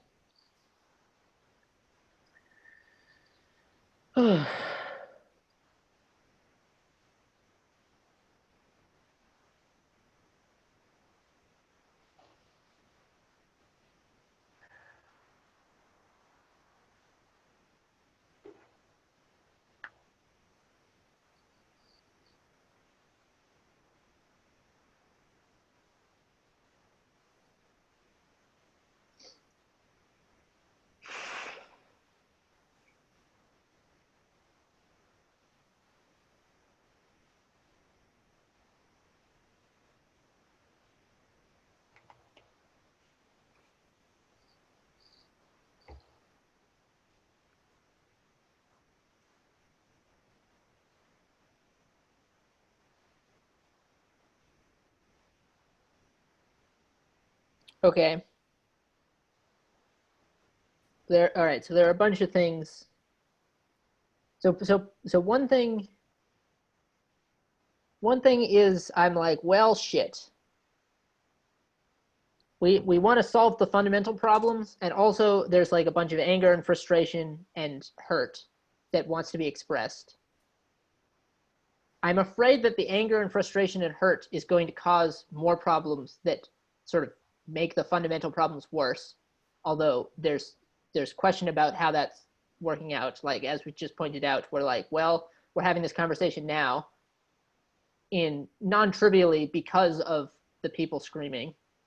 Although I think it's more complicated than that, but most things are.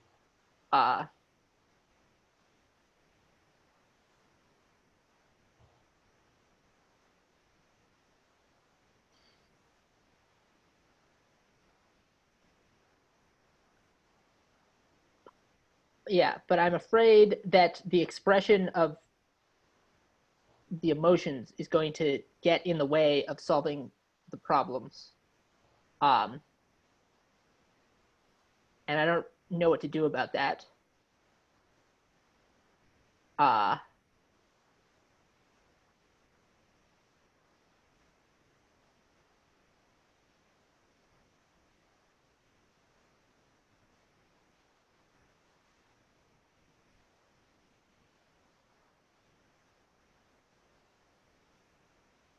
So that's one thing. Yeah. I'm inclined to go with a parent metaphor here. Yeah.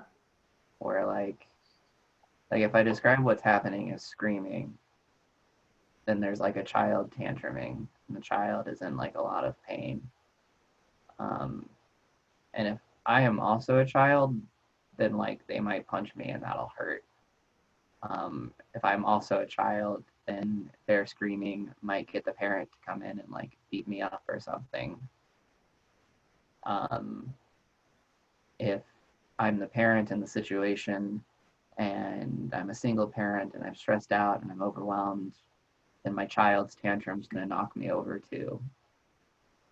And there's like a path to success that I see where if I can manage to be the calm and collected parent, I can see and soothe the child's emotional response while also figuring out what their needs are and navigating to a solution. I think that's the thing I'm hopeful about being able to be in connection with that screaming. It's interesting that you use that metaphor. Rationalists, or at least some rationalists, sometimes say the phrase, there are no parents. I don't know if you've heard this before.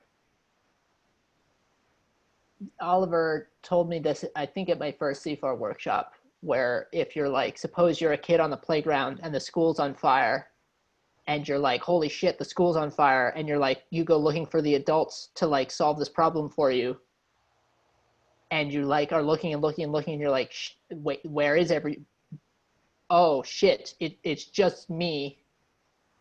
And there's a sort of way in which we sort of have an expectation by default that there are like adults in the room who are responsible people who are supposed to take care of these kinds of things. And there aren't. It's sort of like just us. I actually got a similar message. When Morgan left, she like had me look across the office and be like, everything that you see is yours. Also, everyone here is a child, Jack. You need to be the adult. Uh-huh. That sounds like Morgan. Yeah.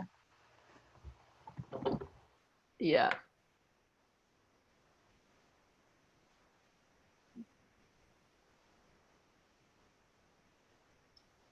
Okay.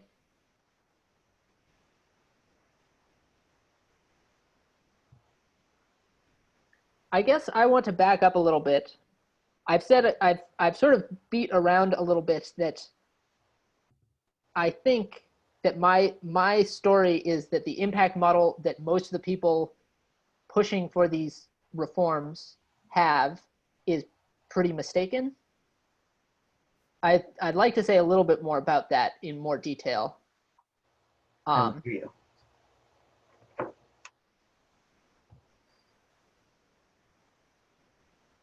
Okay.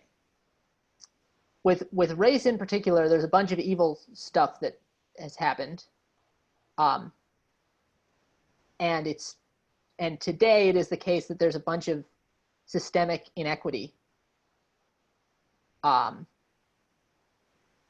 there's from the God's eye view statistical perspective, there's just like a bunch of things where it seems like being black, like your odds are a lot worse at a bunch of things that seem good, like going to prison. No, not going to prison. And like having both parents growing up and going to college, and there's a bunch of stuff.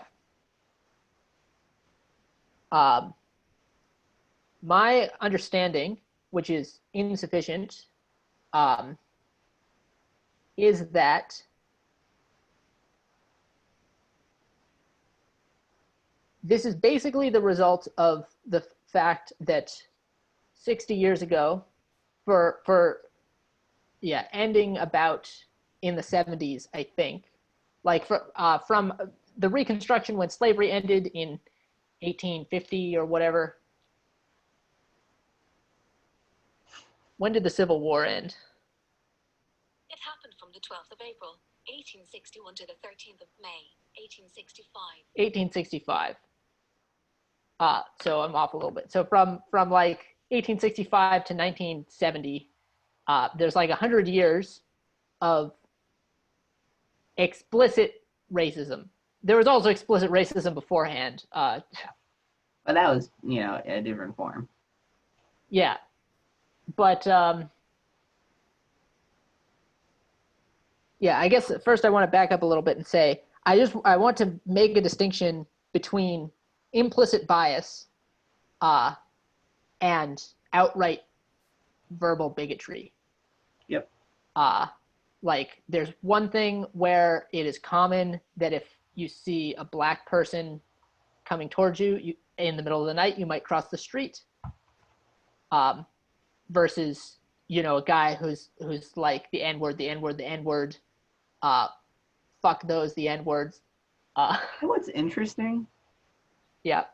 People implicitly, like, walking away from a black man at night, they're the problem for doing that. Women walking away from men in general at night is more like men are the problem for that. Yes. Just notice that one. I'm not going to make much of it quite yet. I have comments on that, but I think for now it's just a good noticing. So implicit bias and outright bigotry, I think it's pretty important to keep that distinction separate. Like those are not the same thing. They may be related. They may be on a spectrum. But one thing that I feel concerned about with the word racist is we will apply both those things. We will say both of those things are racist. And that seems like it might have some bad effects. Use of the word racist is complicated and hard, and it would be easier to have a conversation by tabulating the words unless you want to have a conversation about the use of the word. I'm 99% on that one. Anyways, my current model is, and this is simplifying a lot, that the experience of the typical black person in the United States is very bad in 2020. And this is basically because there was explicit outright bigotry that was explicitly determined to keep black people down for 100 years following the Civil War. I would state that as for 100 years following chattel slavery, but I'm fine with that. So we just have like literal enslavement followed by 100 years of bigoted policies. And like I could enumerate some of those and the things that made a difference. And as a result of that, there are both systems that are in place that were put in place during that period. And also there's just sort of like a bunch of consequences and knock-on effects. Like for instance, if you are living in if you're living in a society where you don't expect you're going to be able to keep your wealth because someone else is going to come and steal it from you, like you don't expect to be able to hold on to your wealth for a decade, then it doesn't make sense to try and build wealth. And so it doesn't make sense to like work hard for tomorrow, just like as a purely rational perspective.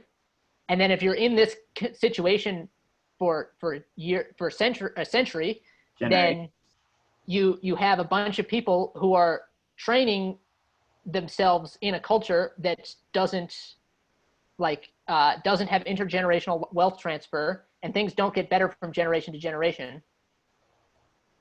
And then maybe even you eventually alleviate the like people coming to like take the stuff every decade whenever they feel like it.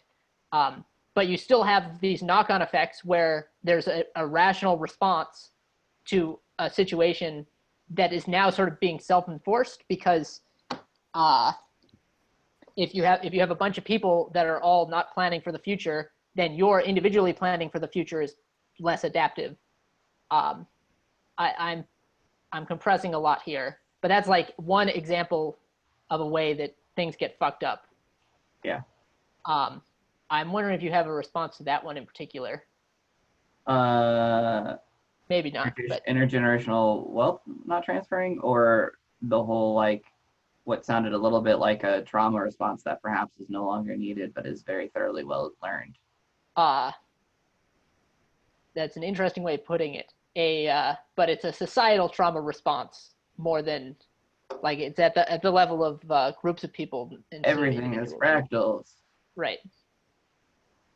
So my model of the situation is you have bigotry for years, and then you have a bunch of things that put the result of that is you're in an equilibrium where things don't get better over time. There's also like some models say that things have moved from the explicit to the implicit, but it's like not clear whether, like I can imagine some world where that threat is just like now for the most part gone or residual, and I can imagine another model that says no, it's like a snake waiting in the grass.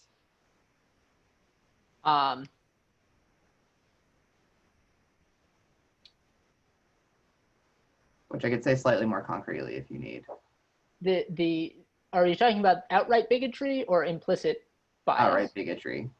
Like that it might have gone away from the surface right now, but it's like just a dog whistle away.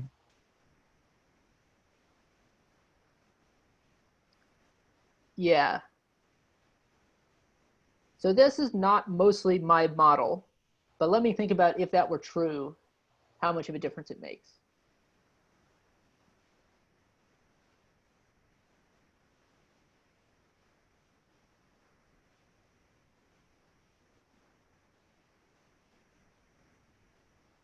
It certainly matters if the bigotry is in a position where it might end up getting empowered, like it's a dog whistle away and also can get elected, versus it's a dog whistle away and it's just sort of there. Just sort of there seems bad, but not nearly as bad as, like can become empowered in society. Yeah. I think one of the things I'm thinking of, and like I am not well informed and I do not keep data in my head very cleanly. But I want to say like Black Wall Street, maybe Tulsa, like not very long ago, like direct governmental intervention in Black people's wealth. Yeah. Fucked up shit. Yeah. And I guess like, so that's like not actively happening right second, maybe. But if I'm a Black person, I would probably predict that could happen again. So one of the things that I was pointing to is just the fact that you might predict it will happen is a detriment, even if it's totally imaginary. You're like, well, like there's a bunch of things you won't do if you don't have that security. Yeah, I was hearing you say that. I would be pretty shocked if, well, I don't know, things can change a lot. there are secret police in Portland abducting people in unmarked cars.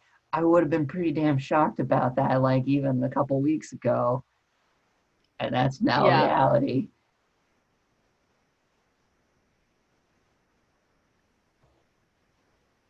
Okay. So this is like there's three things in my model. There's outright bigotry. There's the systemic effects of outright bigotry.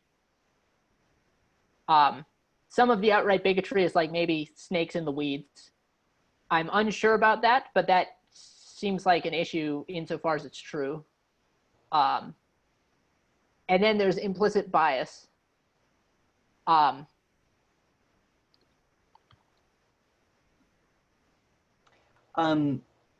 Shit, you're gonna build to a point, but I want to ask for a clarification. Yeah. Um, we should also wrap up soon, I think. Cool. Yeah, I am getting a little fatigued. When I talk to my family, they're like people, and they have like stances that are sort of what I would describe as implicitly bigoted. Like they kind of like don't really think about black people. When they do think about black people, there's a little like, mm. And if you like push them and you push them and they get agitated, suddenly out of their mouth comes very explicitly racist sentences. And you're like, what's that? Where's that go in your? Yeah, and also something like, I posit that this is pretty common.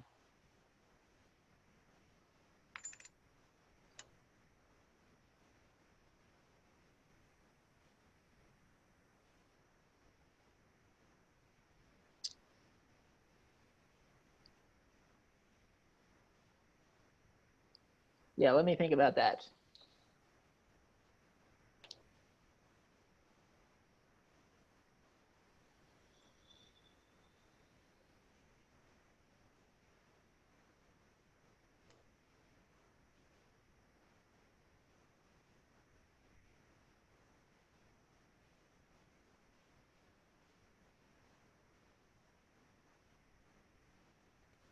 So one thing that's important there is that sort of hidden racism, I claim, does not have that much of an effect on the experience of black people in the United States. What do you mean effect? We maybe need to unroll some of this more. And I think the most likely way that it has an effect is voting behavior.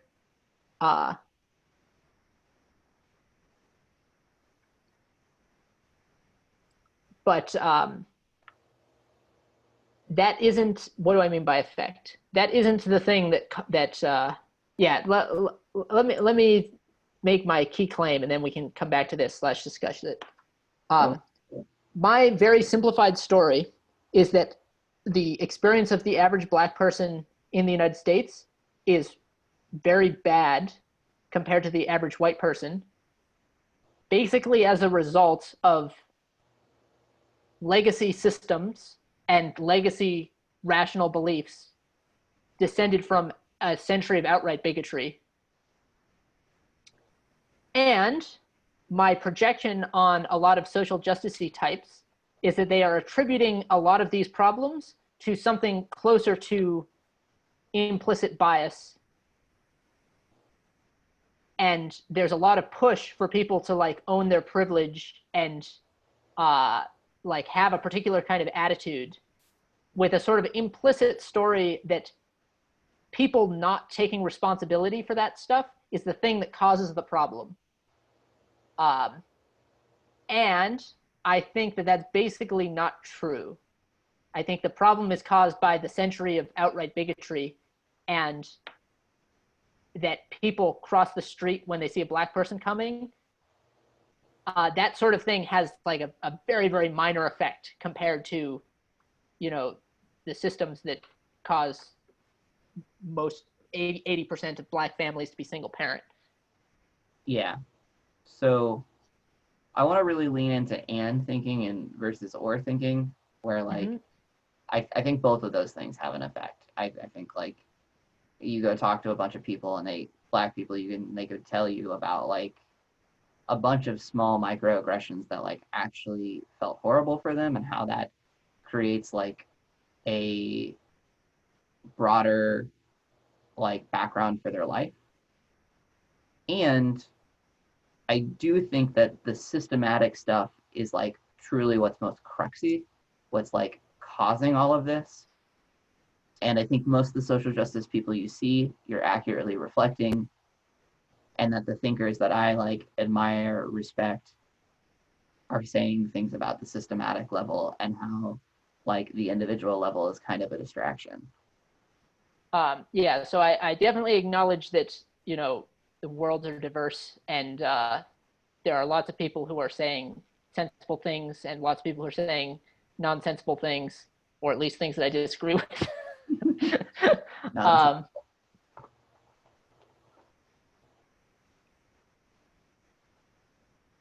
but I feel,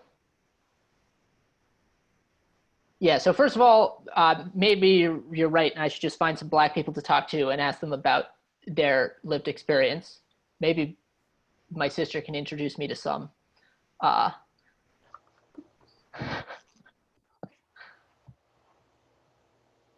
I really don't know. Yeah, I'm. I I don't either. My world is mostly white. Yeah, I feel a little bit embarrassed, but doing what I can do. Uh,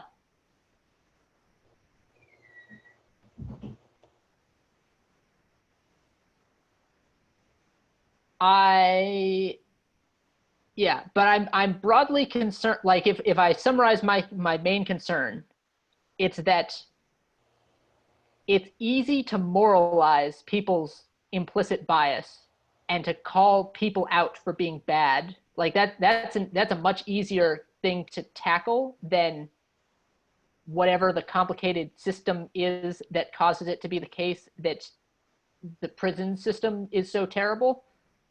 Um, that's a hard problem. You are agreeing with the people that I follow on the internet. Yeah. Great. I'm concerned though that the easy problem, yeah, maybe all of this you're just like, yeah, people I follow, they're like, yeah, this is the way it is, and I'm like, I'm concerned and they're concerned, and it's all good except for all the terrible things. I mean, so far, like, I'm definitely recalling people who are like, look, you've been raised in a racist society, so you're like walking around with a bunch of racist beliefs, and it's like cool to notice that.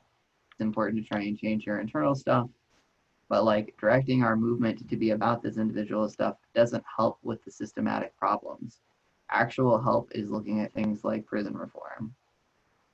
Okay, I think I might take issue with the phrase "you were raised in a racist society and so you're walking around with a bunch of racist beliefs." I think that's not quite right. If you like use a fuzzy filter effect for Jack casually paraphrasing, I imagine that I still have some disagreement with the people that you're like. Here's two stories.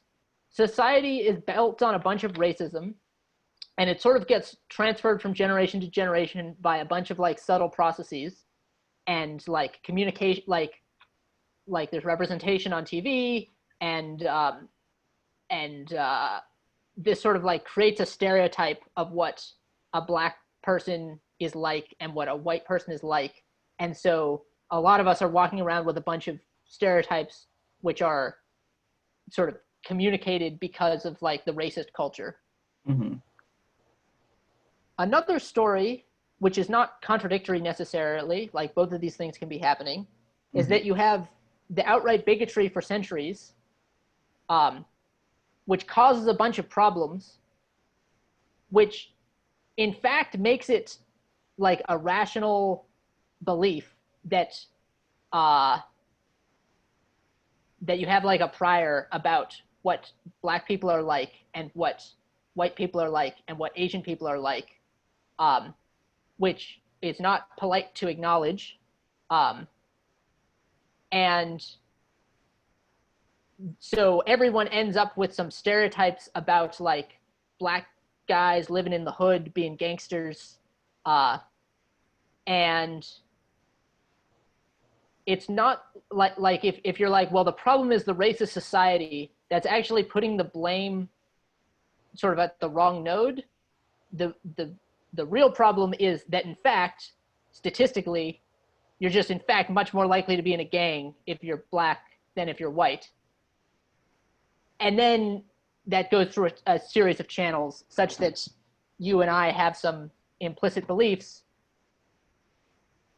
but this is sort of a tricky thing to say, but they're basically rational, correct beliefs. The racist society thing is like, because of all these structures in place, like someone who is born as a black male is much more likely to end up in a gang, and it's like nothing inherent to their like biology or character such that they're in the situation that it's more reasonable for them to end up in that situation. Like end up as like in a gang. And I also want to flag that I think we're both kind of tired, and it seems like maybe a mistake to get into these areas. I am feeling fatigue. Okay. So let's set a deliberate flag to wrap up, but I would at least like a few more words in this area before we close it. Okay.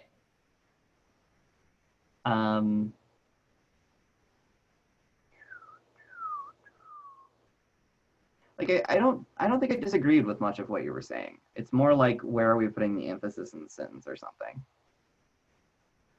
Yep. I do think the emphasis is kind of important. Yeah. The emphasis tells you, like, the emphasis in the sentence is where your first thought is for which problem to solve. And if everyone's first thought is the thing that is, 0.5% of the problem versus a thing that's 30% of the problem, then we're going to raise a bunch of energy and throw it away. Yeah. But my sense was like, we were sort of agreeing on like the things that were the problem. Yeah. But when I go to rephrase it, I'm like, oh, fuck, I'm tired. I'm going to get it wrong, and then you're going to need to correct me. And I do think there is something about like creating the world you believe in. And so like, if you expect women to be more emotionally intelligent and to care about relationships, then you're going to like train them from a very young age to take those roles on. And like the way you interact with people informs a lot about the space that they like have to fill socially. And so I do think there is something off about holding to our like stereotypes or our expectations, even if they are somewhat likely to predict the world, because I don't want to reinforce the world. Okay, I definitely agree that there's an effect where you create what you expect. Also, I'm pretty sure that there are real differences in disposition between men and women that are not culturally created or enforced. I think we don't have a non-culturally biased sample in which to get clear measures. That's true, but I could tell you some of the things that make me think this, but maybe we should save it for another time. I would enjoy having that discussion another time if you'd like to. I will say, like, probably this is obvious, but I'll just throw this in. From my perspective, it sort of doesn't matter that much whether or not there are actual... Sorry, just had a spasm in my shoulder. Okay. I think I'm not having a stroke, but... Well, if this is how you go, spend your last moments with you. That did happen to me a couple of weeks ago. It was a very sharp shock. Um,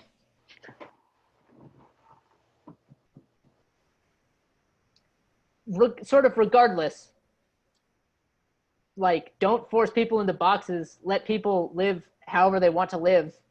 Uh, and like, like, there's something important that, regardless of whether or not there's some prior that women are more likely to be interested in people and men are more likely to be interested in things. Like, the prior only gives you like a small amount of information. Just like, let people do the things that they want to do and whatever they can succeed at and whatnot.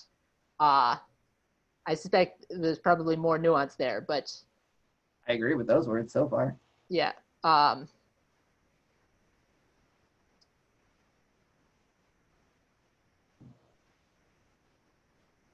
Right. Anyways, to summarize, I am kind of concerned about Black Lives Matter-esque stuff because I think that most of it is a lot of energy going into the like 0.5% of the problem instead of 30% of the problem. I'm aware that there are more sophisticated people who have a much better sense of what the real problems are. And also some people who have a sense of what the real problems are and think that the sort of the 1% things are related somehow. And I think they're wrong about that, but I'm not sure how many of those people there are. Or not just, like, obviously it's related, but is central. And this leaves me, I'm afraid we're gonna raise a bunch of energy, we're gonna do a bunch of damage to our institutions and stuff, and we're gonna pour it all down into making people feel guilty about, and also totally ignore prison reform, which is, where most of the action is. And if that were the outcome, I feel sort of I feel like that's worse on net. Maybe that's tricky. But yeah. Did you know that in conservative circles, white guilt is sort of like a mocking foul to be called out? Like, oh, I see you have the white guilt. I did not know that, but I'm not surprised. I was aware of it prior to this moment, but I am seeing it in a new light of like, holy shit, it's like inoculating yourself. If you make feeling guilty or empathetic a faux pas, that's really useful for not experiencing that. Right. Yeah. So that seems like an example of the kind of ways that you actually cause more harm than good, because you're like, here's this easy thing to attack that doesn't matter very much and also makes people feel defensive. Let's like put all of our energy into that thing. Is racism solved yet? No? Oh, shit. Wait, I guess we didn't do it enough. What's the thing that's a waste to put energy into? Emphasizing things like people's implicit bias, such that you're like, well, the problem is people not facing up to their white guilt. Oh, yeah, I don't want to put all my energy into that. I just think it's emblematic. Emblematic of what? Of what I think conservatives or people who are like sort of like who don't care about Black Lives Matter or something like that, there's like a certain dodging they're trying to do of the horrible reality. Yes. So if you make like any sort of like, if you make it a faux pas to feel any sort of guilt or responsibility, then things aren't going to change. Yeah, then you don't have to feel those things. Yeah. Anyway, one last thing I wanted to mention that I forgot that or sort of came up when you were, like bathroom bills for trans people are significant not just because of the lived moment, but because it's sort of like a message to the broader society. if we have the laws in place to protect us, that's sort of society saying, hey, respect us. I suspect there might be something similar of like, if Black Lives Matters really succeeds at like fucking controlling the police and getting them to stop killing Black people, that's like nice on the object level, but that it might send a broader signal of like, no, really, we're taking this thing seriously now. Right. I have so many things to say, but I guess we should finish up and I did feel like a little bit like a sneaky shit for saying that right at the end. so I'll be a sneaky shit too. Great. My understanding is that per capita, more Black people are shot by, or excuse me, are killed by the police every year. But in absolute numbers, more white people are shot by the police.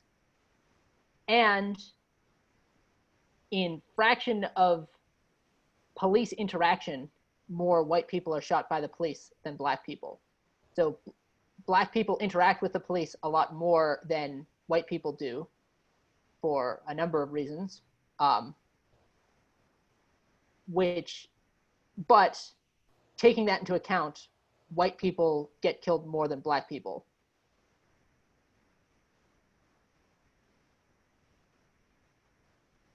Which is sort of a complicated story and leaves me a little bit uncomfortable with trying to push, well, maybe we could end the police racism. I'm compressing somewhat there because, yeah, I want to be careful here. Because a lot of the police racism, I think, is imaginary. Not all of it.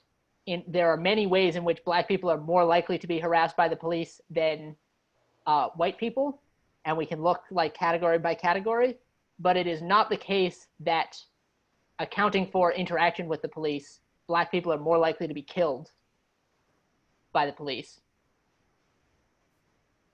which is a bit of an issue in my view of the world, because that's to say you have a bunch of people who are really angry about a problem, and they're like, if this problem doesn't get solved, then like we're going to get angrier. Like this problem just has to be solved.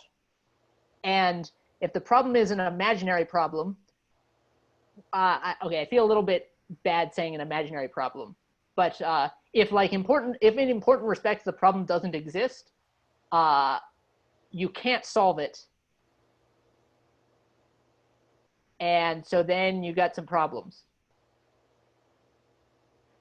I want to check.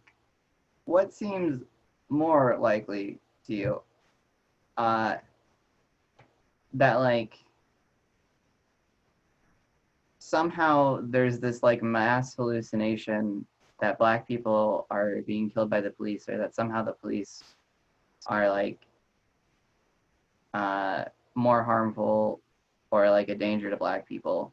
Like is it more likely that that's sort of like some confusion or mass hallucination, or is it, and nobody's like looked at the numbers and accounted for that? Or is it more likely that like people are actually perceiving some sort of danger, and that there are probably people out there who have written analysis via the numbers and have like an explanation for why the belief and the numbers can coexist? I want to step out of that dichotomy. Great. I think probably we should just talk about this directly next time when we're more alert. Okay.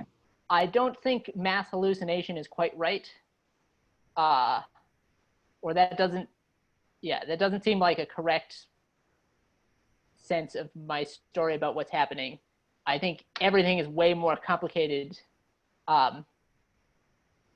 than that.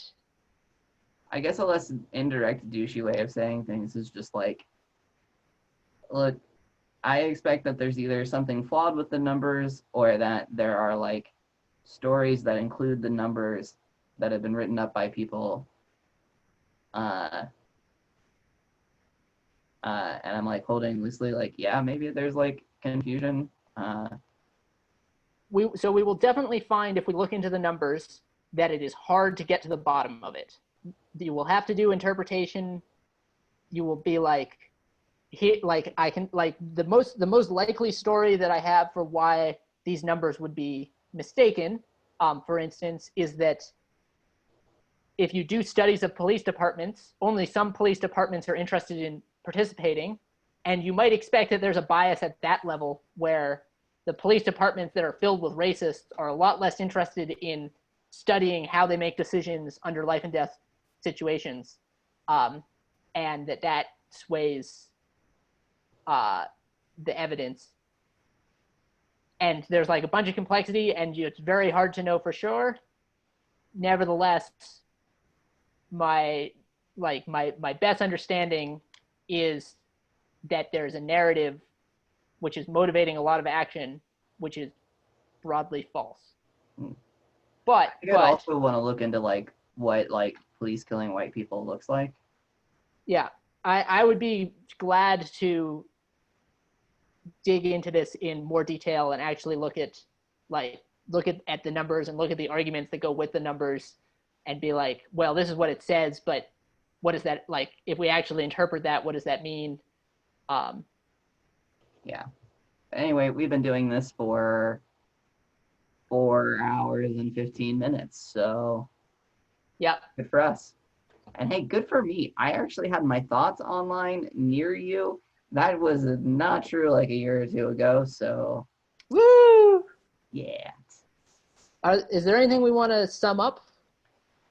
Oh, you probably have a good summary, but I've been porting out a lot of that tracking to you.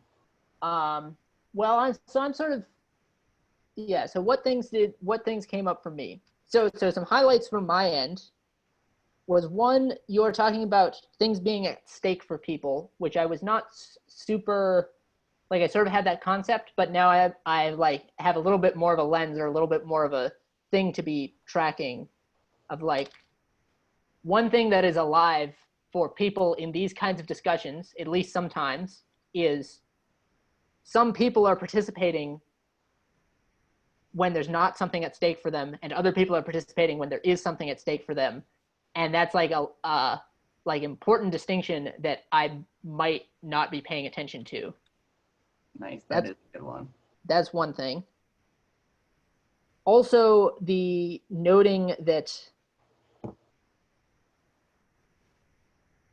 a lot of the energy going into these movements is maybe best thought of like there's two things happening side by side. One is a push to change things, and one is sort of just like venting of frustration and anger. And that if I interpret everything in the lens of strategic trying to change things, that's like missing a lot of what's happening, which adds like more complication to it all. Yeah.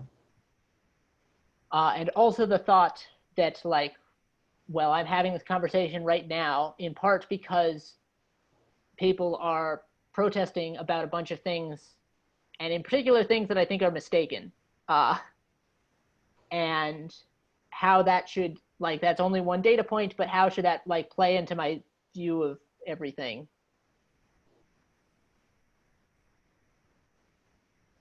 Also,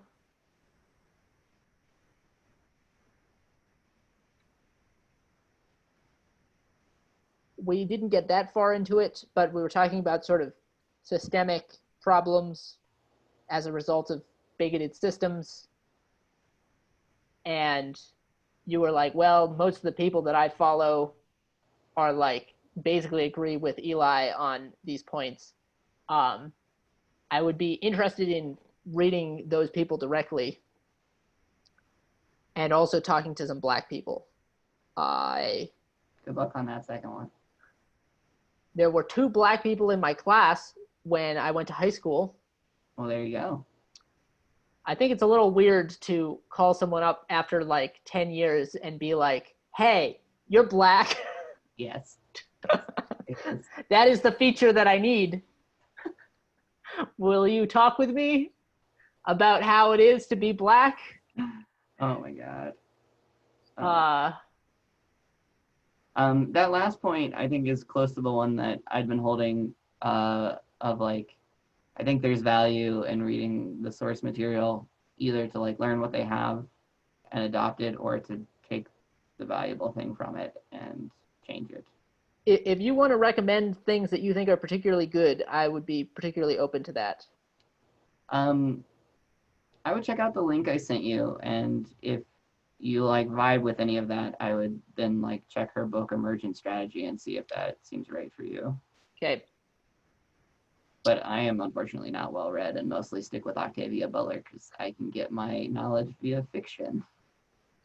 As we also covered that. Does anything stick out to you, or that mostly that?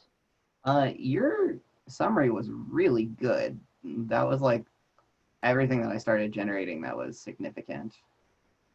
Okay. Cool. So yeah. Should we do this again sometime? Yeah, I'd love to. Okay. Do you want to schedule it, or should we just wait and then see what happens? Um, I could do this again next Tuesday. Okay. I am up for that. Or at least tentatively up for that. Oh, I love tentative plans so much. That's an interesting... It's just like freedom and flexibility. Most of the time I don't want to cancel, but knowing that I could if I needed to is a huge relief. Yeah. Repeat. Every day? No. Every day. Week. This is our life now. Oh, that... I think I would just prefer that. No offense. To be fair, I would just prefer this every day as well.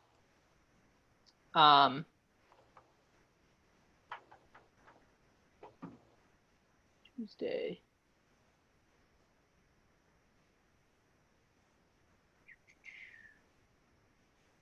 Repeat.